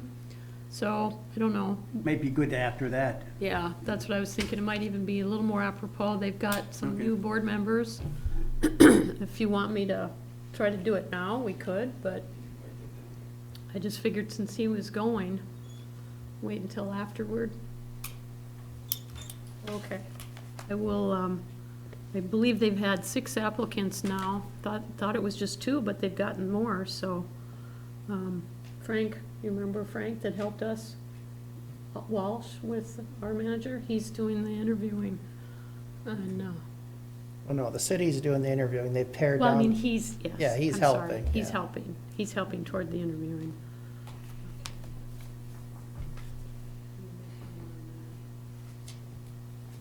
I'll see what Mike thinks, might be a good time.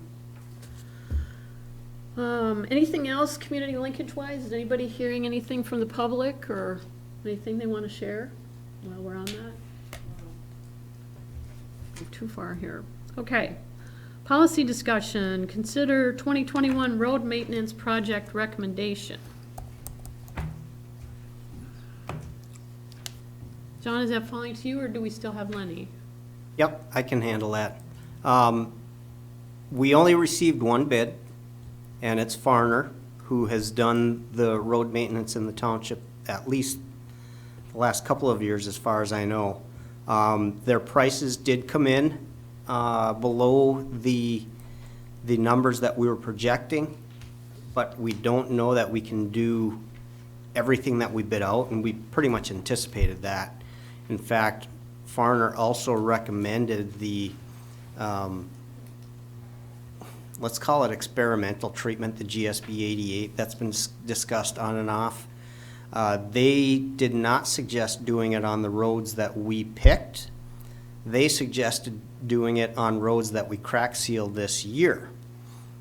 So, this bid has not gone back to the roads committee yet, but we know we want to do at least the crack sealing, and that's what I presented to you to consider tonight, is awarding the crack sealing so they can get that in the schedule. The roads committee can then discuss whether or not they want to recommend doing any more work that was bid out or provided as a bid alternate by the lone bidder. You say approximately how much? it would cost? The crack ceiling is Yeah, that's in the more- motion. Got it. No, the other stuff. We have unit prices on that. It's by block or road segment. And because we didn't have time for the roads committee to meet, to make any recommendations, I wanted to at least keep the crack ceiling moving. We can award that if you're in agreement with my recommendation. And then have the roads committee consider whether or not we spend any more of the budgeted money, which is about a third. A third would be left over for this alternate application. I would make a motion that we award the road maintenance bid for crack sealing to the farmer for the bid amount of $44,275. I think it's important not to stop it. I think we have to keep going on this. And we can always discuss the other aspect of it, you know, a little, this way we can get lined up. We can set, the prices are all set, we can agree on that. And the other process we can discuss. Okay, Bernie, I think, didn't you have your hand up? Bernie. first? Go ahead, John. Anyone who has read the prep for this, I think we could go on record and then we can talk some more you want about it, but I'll make the motion to award the. It's already been done. It's already been made, John. Yeah. He's got to second it Pete now. did. I think, Pete, when you talk, you're gonna have to take your mask off. All right. It's too hard to hear down here. Pete Or made put the motion. microphone closer. Pete made the motion. You wanna Okay, second Pete, it? I'll support it then. Okay, good deal, thanks. Did you have a question to them? Just, I have a question, John. When do they, I'm trying to see, I could have missed it. When do they anticipate starting this and that? They said they can start crack sealing before load restrictions actually come off because they are below the weight limit. So he wanted to put it in his schedule for, I think it's the first week in May. And I don't know that the load restrictions will be quite off yet. And this decision is actually 2 weeks after the bid opening. The problem is that happened, we opened the bids the day before Ryan's last day on the job, and Ryan was pretty much handling us up to this point. And we took the bid, sent it off to UPEA, who did the bidding for us, and we forgot to follow up with them to get their recommendation to make sure that, you know, we had a satisfactory bid, which their letter is in the packet. Anyway, we lost a couple of weeks. And I think if you award this, you'll see the crack sealing done early in Marquette Township this year. As long as it sticks. Okay. Dan, I think you were first. Yeah, John, did temperatures make any difference when applying this crack seal? Well, you certainly don't want it too cold, but I think they will be within the normal window of time in the calendar that you can apply it.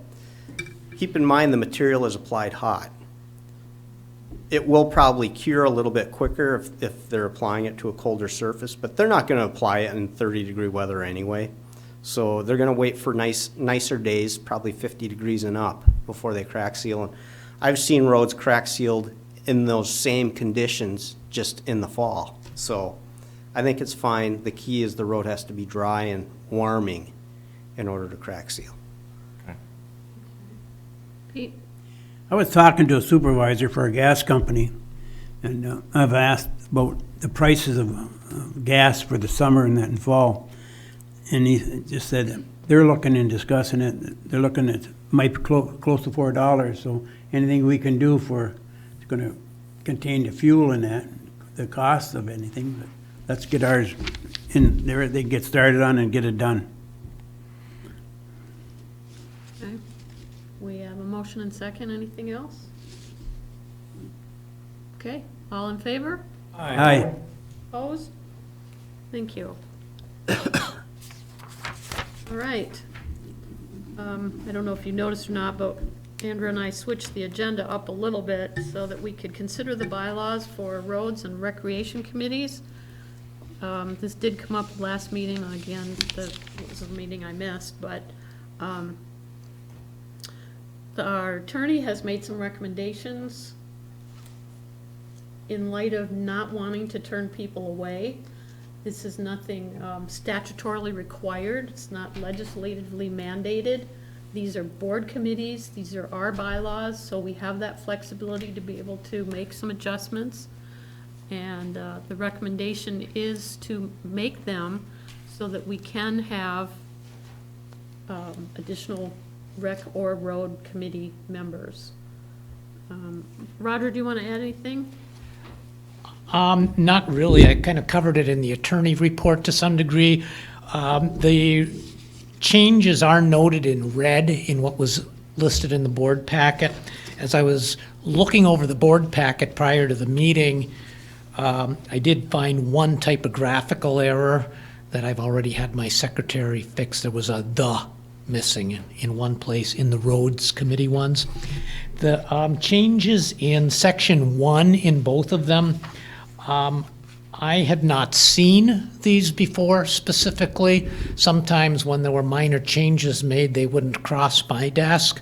The statutory authorities for those, especially for the Roads Committee relied on an incorrect statutory authority for creating a road committee, so I fixed that also. That's why the section 1 is changed.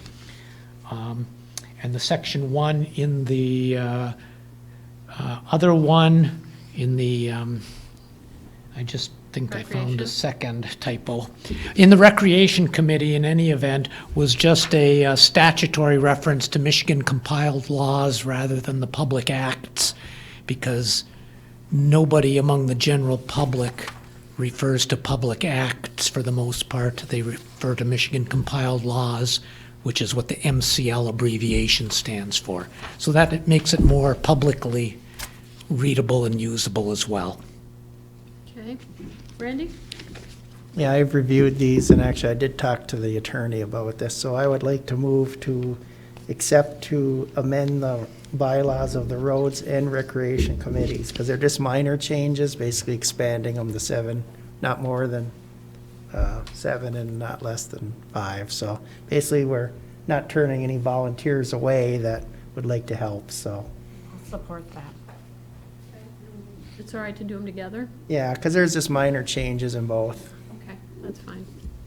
All right, comments? Ernie? Question, do we have to, in the motion, indicate with the somehow put the wording in, it's updated? Well, they'd be the amended bylaws as. Putting amended, or however we put it in and make sure they're amended. As reviewed by legal counsel, so. Yeah, right, Roger? Yeah, I will, as we usually do with this type of thing, I will forward them to the clerk tomorrow morning with that language added. I didn't want to add it until the board acted in case they said that's not the route we want to travel. So we'll add that in, and I will also then delete the red print so that this version will be entirely black, and those will be your amended bylaws. And I'll, as I say, I will send those first thing tomorrow morning to the clerk. So the motion will be to accept the amended bylaws as recommended by legal counsel, so. For both the recreation and the road. Correct, yeah. One motion for both of them. Dan, did you have your hand up, or, okay.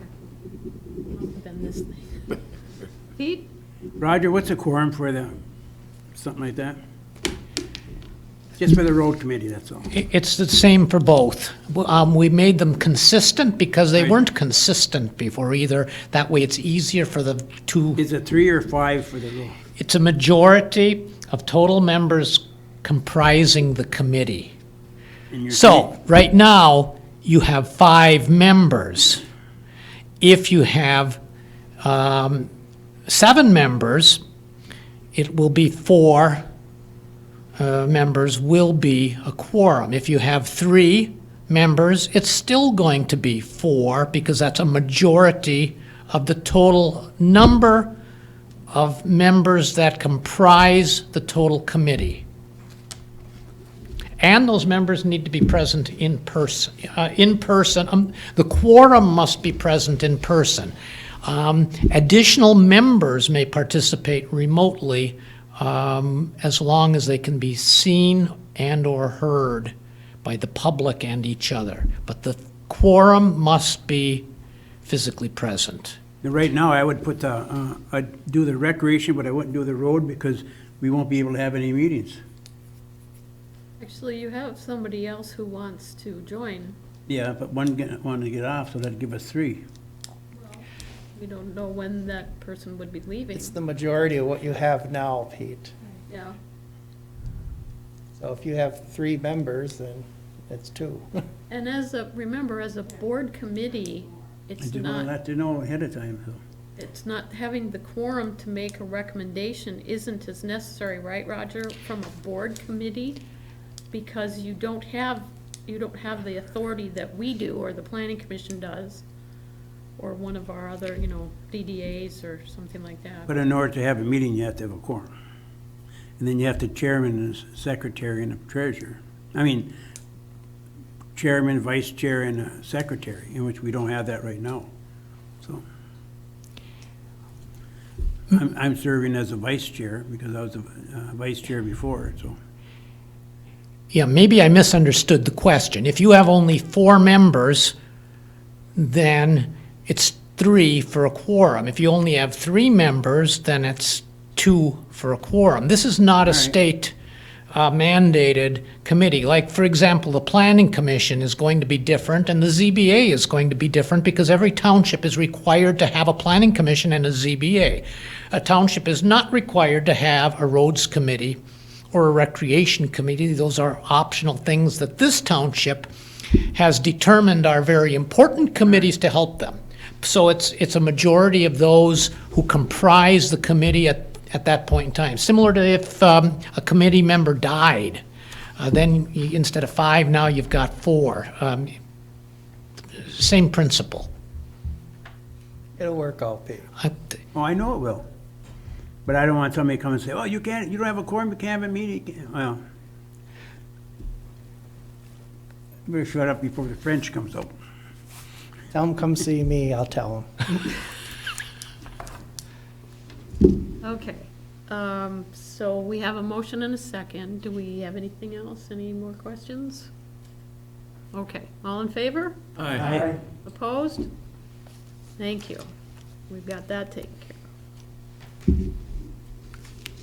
Okay. 8C is discuss manager goals and objectives through July with an update on the following 5 items. Now, this was on your last agenda, and I know you guys kind of struggled with it, and I'm sorry for that. I waited till I knew I couldn't come before I said I couldn't be here. But you did hash them out pretty well, and that's really what I wanted, was to have kind of an update for you guys. Again, this is going into strategic planning and capital improvement discussion. So I didn't want, John being so new, I didn't want to just overload him with a bunch of stuff. And I was trying to get all of these items were already, some of them were already in the pot, and strategic planning, and the staff he was trying to get back, and COVID kept changing the rules. And I went into him and I said, so why don't we put some of this stuff on the back burner? And he went, thank you.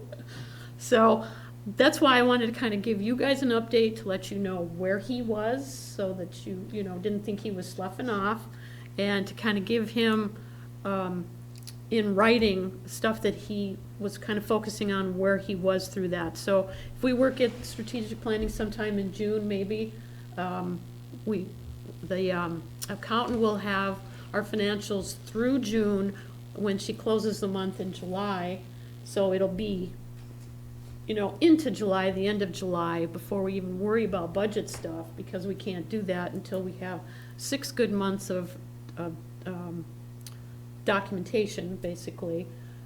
Then we can go forward. So some of these, basically we've almost already got them off the plate. If we look at strategic sometime in June, maybe the end of June, staff return, that was today.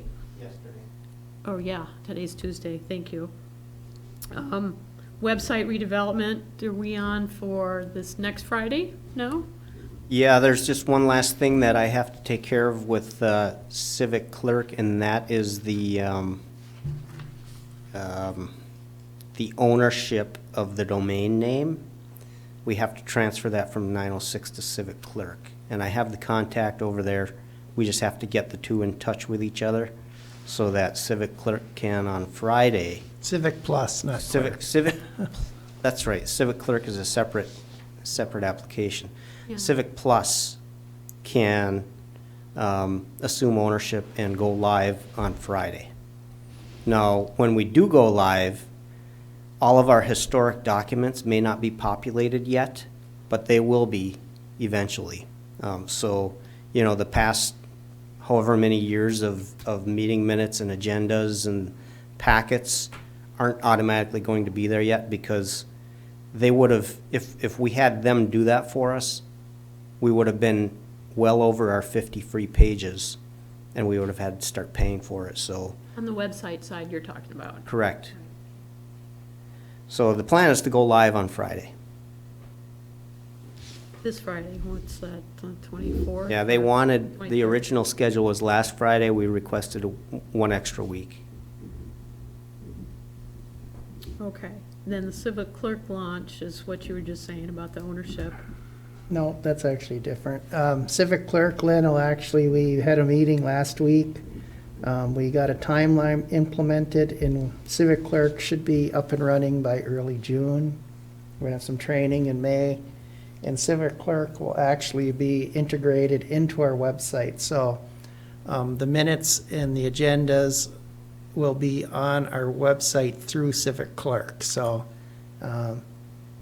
it's gonna be pretty nice, I think, and moving forward. And like I said, we got training starting next month, and by the first meeting in June or second meeting, we should be into the new agenda management. So that's where our timeline is, and we're moving forward with that. So, and then just comment on the website. I looked at it, and I have administrative rights, and it is a lot easier to update and put things there than the old one was. So I think it'll be much better for us moving forward. And just for the public's, just be patient. We'll have like the minutes for the last few months on there and agendas, but we won't populate the full list until we get Civic Clerk up and running. So probably be about 3 to 4 weeks lag there, but any information you want, you can get from us regardless. When we get it up and running by early June, it should be done, so. So what will they do with, does the old website totally disappear and this replaces it, or will it Correct. be conjunctive so that it? No, once we go live, the old website will disappear, and then the new website will be in its place. And the old website will be history. So we were talking about putting something in maybe that first news block that said, under construction, or this is new, you know, wait for the rest of the Well, just give us time, documents or yeah. something. Some kind of a notice so the public knows that it's not complete yet, that we're still kind of working on it. Yeah, and then Civic Clerk, because John kept saying Civic Clerk, so that's where I was getting confused. Just a comment, Lynn, Civic Clerk and Civic Plus are the same company, except they're different modules, and they can integrate with each other, but they're two separate things. Civic Clerk is what the staff will be working with to update the agendas, and I'll be doing minutes through Civic Clerk and packets through Civic Clerk. And the website is where we'll be, that'll, should I say, they'll be integrated into that, so when you click on agendas on the website, you'll see the Civic Clerk portal there with all that information there, so it'll integrate pretty well. And I'm glad we use the same company, because integration will be much easier, so.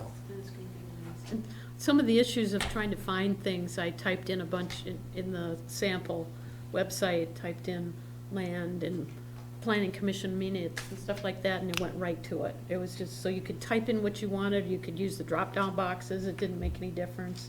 It's much. So much easier. More searchable. Yeah, it's much better than the old one, I can tell you, like I said, moving forward, it'll be a benefit for us. Yeah, for the public.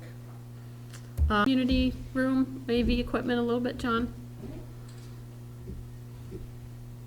Yeah, so that process started before I became a township employee, and I've never actually seen the original estimate to do those upgrades. But I think, based on the conversations I've had with Supervisor Durant, Clerk Rotari, the intention is first to separate the audio system in that room from this one. It was originally wired so that overflow crowds could go next door, but it's never been used. And now we have a sound system in there that you can't use when you're only using that room. So the idea is to completely separate the technology in the community room from the technology in this room, have two separate systems that are ultimately integrated, but not, you can run them completely separate. Have two separate meetings going on in two separate rooms with technology going in both of them. It would include an overhead projector with a drop-down screen. And I think that's ultimately what slowed down the process from ever happening. And I'm not sure why, because it's not a huge ticket item in the overall project cost. Some of the more expensive items are the things that we can't do without. It's the switches, all of the equipment to tie everything together so that it all works when we go to run it. The issue we have is we're dealing with supply and demand problems right now. So there is some inflation. That being said, 906 has said if there's some equipment we wanted to purchase ourselves, we could save a little bit on their markup. The TV being one of them, that's one of the bigger ticket items that we could probably either get online or locally, save ourselves a couple $100. But I wasn't going to go forward on this, given what we currently have for an estimate, knowing that the original cost was closer to half of what we're currently looking at. It might be a third less, but that's approximately the numbers I'm hearing. So it's really up to the board if you want to go forward with it. I did include in here the revenues that we received last year from the cable TV franchise fee, which is where you had identified the revenue stream to pay for this. And we have more than enough funds that were put into the general fund balance last year from that revenue source to cover this cost. We could do it 3 times based on that revenue last year. Just to put things in perspective. Done.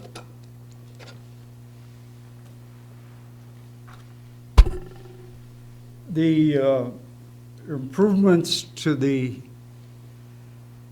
use of the community room were discussed a long time ago, and it was our goal that we improve the quality of what could be displayed there and what could be done in a proper presentation. I think what has been proposed is in order.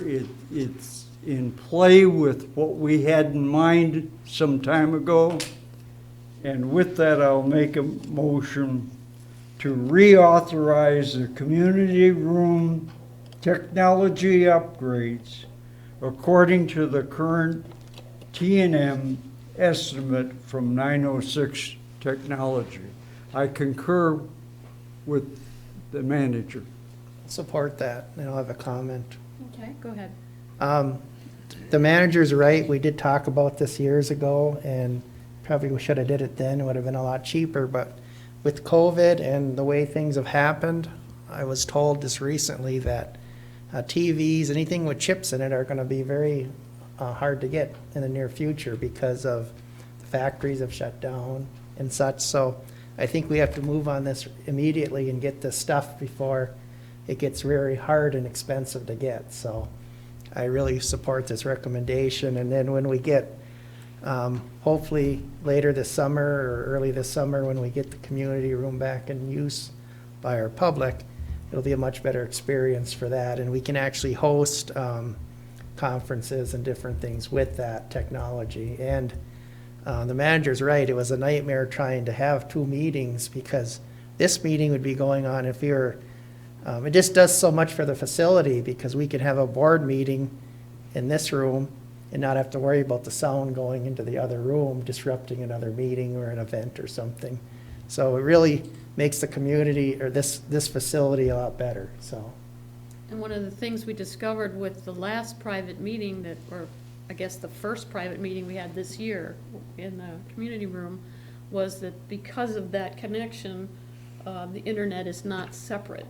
So we have to keep our server protected, and we had a hard time getting that group to be able to hook up their computers and be able to use them. They were trying to use their phones and everything else to have their presentation. So this will solve that. A lot of that's gonna happen up in the ceiling, disconnecting a lot of that stuff, so that'll be a big thing. And also too, there was dead spots in that room for sound, so if you had the microphone, it's, you know, because it's connected to in this room, you have to go through several walls into that room, and it was just very hit and miss on trying to have the microphone, you know, broadcasting in that room, because you'd be going somewhere, then you'd lose it. So by doing this, it'll be much better. Because we'd try to pass the microphone around, and then it wasn't working. No. Ernie? And the motion, can we put the projected cost in there? Yeah, that's fine. Well, yeah, plus or minus. Well, not to exceed that, because I think that's the high end. Now, right, Jeff? keep in mind, this is a T&M estimate, so it could be more, it could be less. And the reason we're dealing with that is because 906 is our contracted IT provider. So they give us an estimate, we give them the green light, they do it for as affordable as they can according to the specs they quoted. Okay. So, you know, there's things like labor in there. If they can do it quickly, we won't pay for all their labor. If they come up with a snag, we might pay for a little bit more labor. So I want you to be cautious about putting a not to exceed, because we might be back in front of you with a very time-sensitive issue, especially with this supply-demand problem that we're currently dealing with. So I guess consider that if you're going to amend your motion. How about plus minus that amount then? Just as long as, I think if it comes over 10% or so, I imagine you would come back to us anyway, so. If it's a significant change that I'm made aware of soon enough to let you know, you will know as soon as I know. It would start with an email saying, heads up. And then we decide if there's a special meeting or if it just waits until the next agenda. Well, I'm fine with the motion saying plus or minus that amount, as long. And you could say the time and materials estimate of. Yeah, T&M, yeah. Whatever. I think that's safe, right, Roger, to do? Yeah. It is. To make Yeah. it, a little clearer. The Okay. burden would be on me as your hired hand to make sure we're not irresponsible with township funds. I know what you're expecting. I know I'm expecting the same thing. So if I see anything different, I'm coming back to you. Okay, sounds reasonable. Dan? I don't know where we went wrong the last time. I mean, we've been down this road before. And how or why it did not happen, I'm not quite sure. But I'm more than happy to see this happening finally now, rather than later. Let's get over this and move on. You know, it's something that should have been done a long time ago. Well, one of the arguments that forestalled it a little bit was the disagreement between whether we had a pull-down electric screen or the big TV and not the screen, or is it remote or is it not? And when I mentioned that to John, because I had already talked to Jason about this, because Jason got all the prices, and I said, it must have been January. I said, where are we with this? Do with this, get it. Oh, no, it was before that, because Randy was still here. And Yeah, said, I thought it was "Get something this that done." was all set to go through. So I was telling John about it, and he said, well, that's the least cost. It's the rest of the stuff that's most expensive. And I Yeah. went, why did we do this then, so. Yes, Randy? I just think in Randy's defense, it kind of was starting to, when he was leaving, the transition kind of botched that up a little bit. But yeah, if you look at the overall quote, that's nothing in that scope of that price. So yeah, it just got caught up in the transition of the manager. And another comment too, this facility now is 6 to 7 years old, so, you know, and this technology is evolving so much, you know, it's due for an upgrade, because our Wi-Fi is struggling, and John's already, you know, working on that, so this will just be much better for the facility and more marketable for us to do a lot of things here, so I'm glad to see it moving forward. Yeah, get it done. Just so everyone knows, the Wi-Fi issue is separate from this discussion. I've already authorized the replacement and installation of new Repeaters. wireless repeaters throughout the building. There will be 6 new ones, and we've got a 7th back in the corner by mine and Lenny's office. So the signal strength will be far greater throughout the entire building. Pete and I struggled today to get onto MTA. I don't know if it was us or them, but John was going back between the two of our computers, like, this isn't working. Linda, did you have your hand It up? had to be them. I just noted when we were looking at capital improvements that this was one of the projects from 2019. So Approved it 2 it'll be years. good to have it completed Thanks. and move on. Anything else? Okay, we have a motion and support. All in favor? Aye. Opposed? Thank you. Get it done. All right, committee updates. Goodness, is Caleb still on? The poor guy probably fell asleep. Gee. Yeah, Caleb is still here, if he can hear Okay. us. And I did not hear back from Joe, so he might have even been out of town. I'm not sure if he was. Hey. Thanks for hanging in there with us. Yeah, my pleasure. All right, and good, we'll do you first. I am recommending Caleb Burzan to the Recreation Committee for a 3-year term ending 12/31/23. We did spend some time visiting, and he's got some awesome ideas and thoughts and background, and if you want to share some of that with them, the board, Caleb, you're welcome to, because now we have a face with the name, so that's good. Yeah, so good evening, everybody. Thanks for having me. I am excited to hopefully be a part of what you guys are already doing. Like Lynn mentioned, I do have some ideas, and I'm excited to kind of get to know all of you guys and see what is already in store. But a little bit of background about me: I moved up here from Ann Arbor 3 or 4 years ago, and I just basically fell in love with Marquette Township for the recreation that it offered. So I'm big into sports, mountain biking, trails, all that stuff, and I'm a strength and conditioning coach as my primary job right now. So I really try to stay active with youth sports and just any way that I can. So I would like to get more involved with doing things like that and planning it within the township. Does anybody have any questions for Caleb? Welcome aboard. Yeah. Yeah, Caleb, the meetings for the rec committee, I promise you aren't this long. No, it's all good. Yeah, I figured that. It's all good. Yeah, this is where we conduct business, that's different. Is there a motion on the floor? Yes, that's, my recommendation is that we I'll appoint him. support your recommendation. Okay. Any comments, ideas, suggestions, warnings? Okay, all in favor? Aye. Opposed? Thank you, welcome. Thank you. Did give your information to the planning chair. He, the planning commission, as I mentioned to you before, oversees the rec and the road committee and the events committee.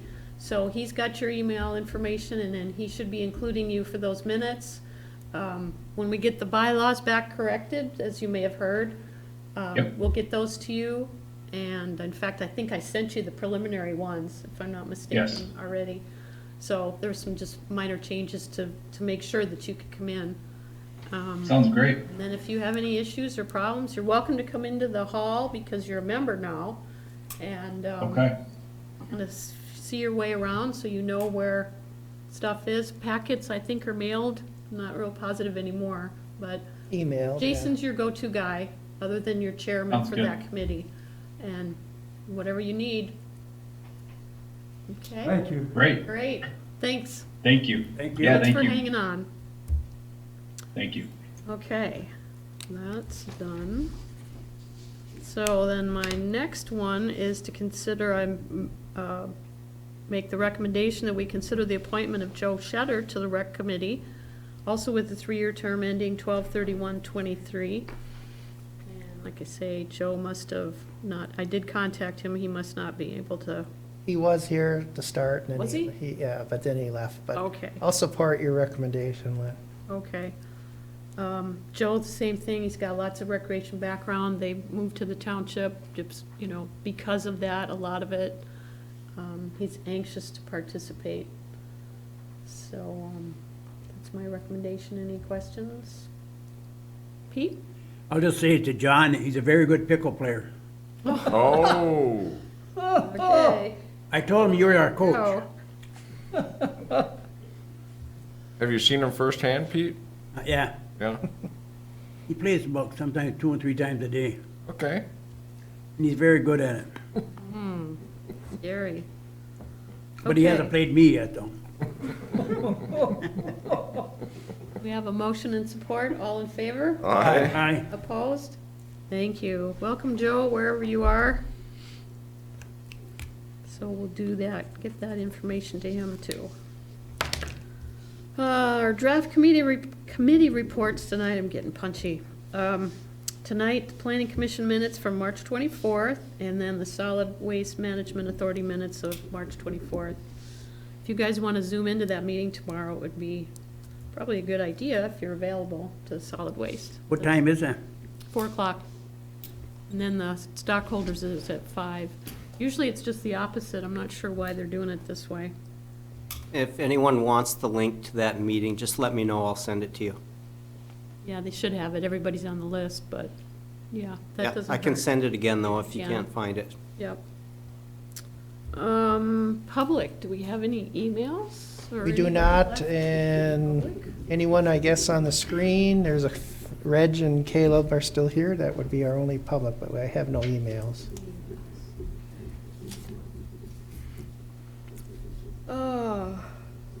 Excuse me, meeting wrap-up announcements. As I said, the MTA conference is going on this week, and Linda's involved with that too, and Pete, and me, and Bethany Cody from our planning commission. So we'll have some kind of report for you in the next meeting.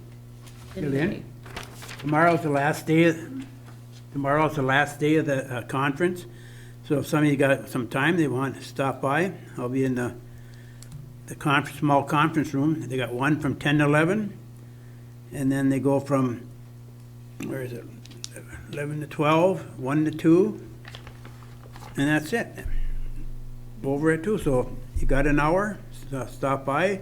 There's several different items on there. Introduction of township ordinances, meeting mysteries and misconceptions, township's public safety, so many options. Volunteer, neighbor supporting neighbors, bringing broadband into your community, safety first, and show me the money, grant writing tips, and things I wish I knew when I first took office.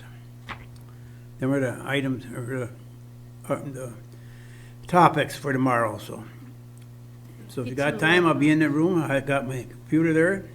John gets me started, and hell, even today I got 2 on there twice myself. I was really surprised. So stop by, any one of the board members. What were those times again, Pete? Anywhere from 10 in the morning till 2 o'clock in the afternoon. You know, 4 or 5, 1, 2, 3, 4, 5, 6 different sessions. Except noon. Except noon, from 12 to 1 or not. Yeah. You cooking? Yeah, I got mints, He did have coffee. chocolate bar. Coffee was great. But it's very interesting, just for one thing about our community room over there and the marijuana, new laws and that.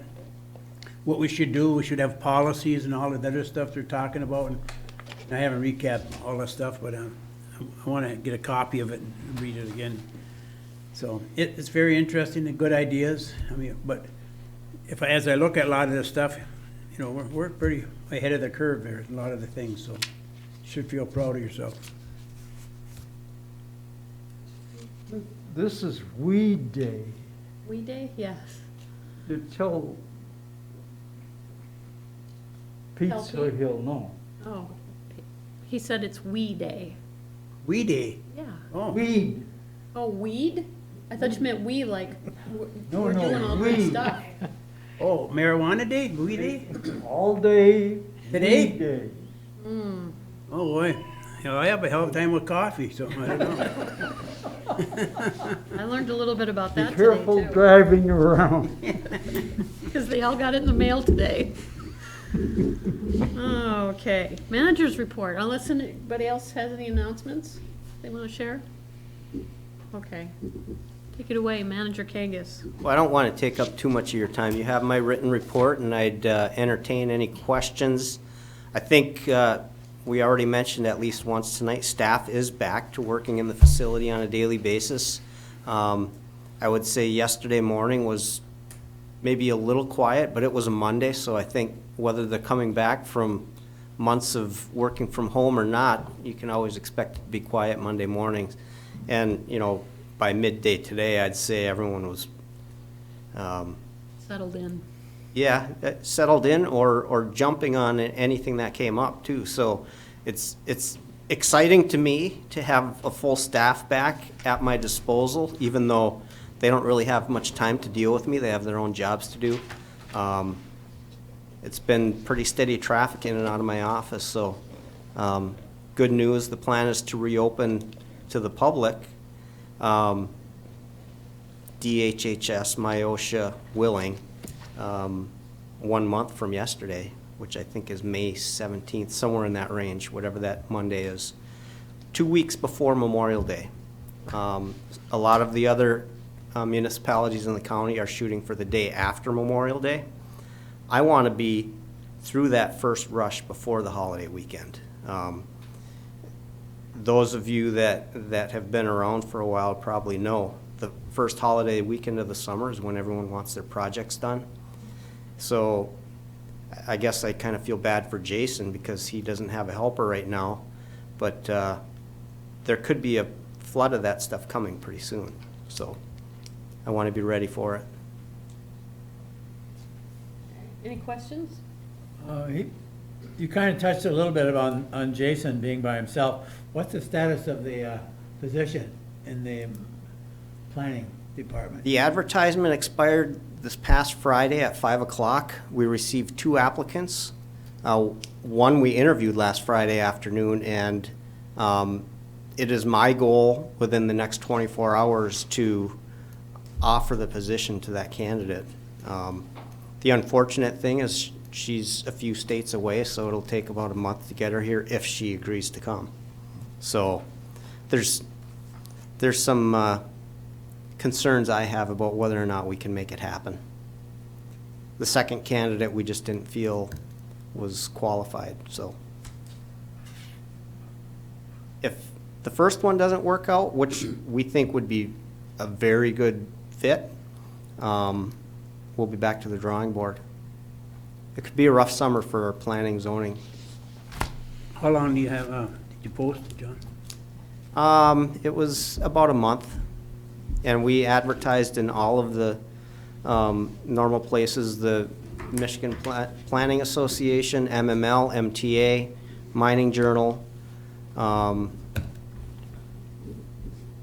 feel like maybe there was one more, but I can't think of any other significant ones that would have made sense. Was this person familiar with Marquette County?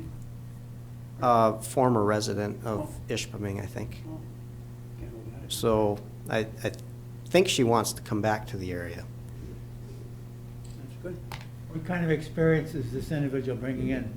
I would say stronger on the planning side than zoning side, but you know, that's part of what Jason's job is, to get that person. I think very strong on the planning side. Good. So like senior level analyst type strength. Any other questions for the manager? Yeah, Dan. What, if that candidate does not work out, has any thought gone to the graduating class at the university? That will probably be part of our next step. I think we want to try to make this candidate work first. just because there's some strengths there that I think would really supplement what we currently have. Okay. Anything else for John? Okay, thanks. Would you mind reviewing our motions, Mr. Clerk? Okay, so the first motion was to approve the consent agenda as presented, and that was approved. The second motion was to approve the regular agenda as presented, and that was approved. The third motion was to schedule a special meeting with the Planning Commission on May 12th at 6 p.m. That was approved.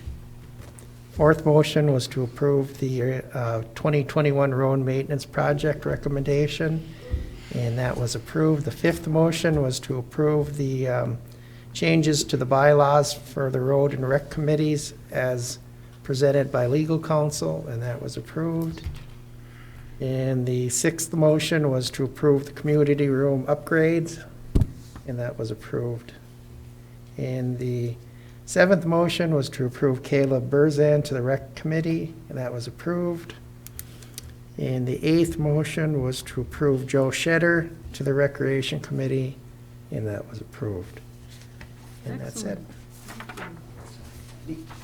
Okay, so all I have for right now to carry over is just our MTA follow-up. We'll give you a report when it's all over tomorrow. Any board member comment? Go ahead, Dan. I have one question. We don't have any type of a time frame on privilege comment. And some of them, they tend to get a little bit long sometimes. Can we somehow put a 5-minute or 10-minute length on some of the privilege comments? We can do whatever we want. Well, that's just my opinion. I don't know what the rest of the board feels like, but I just feel sometimes that they do get carried away a little bit. Just a comment, I think, Dan, when we review our policy manual, that'll be a good addition to put in there. Yeah? Something to consider. Yeah, I agree. You can't have them go all night. No.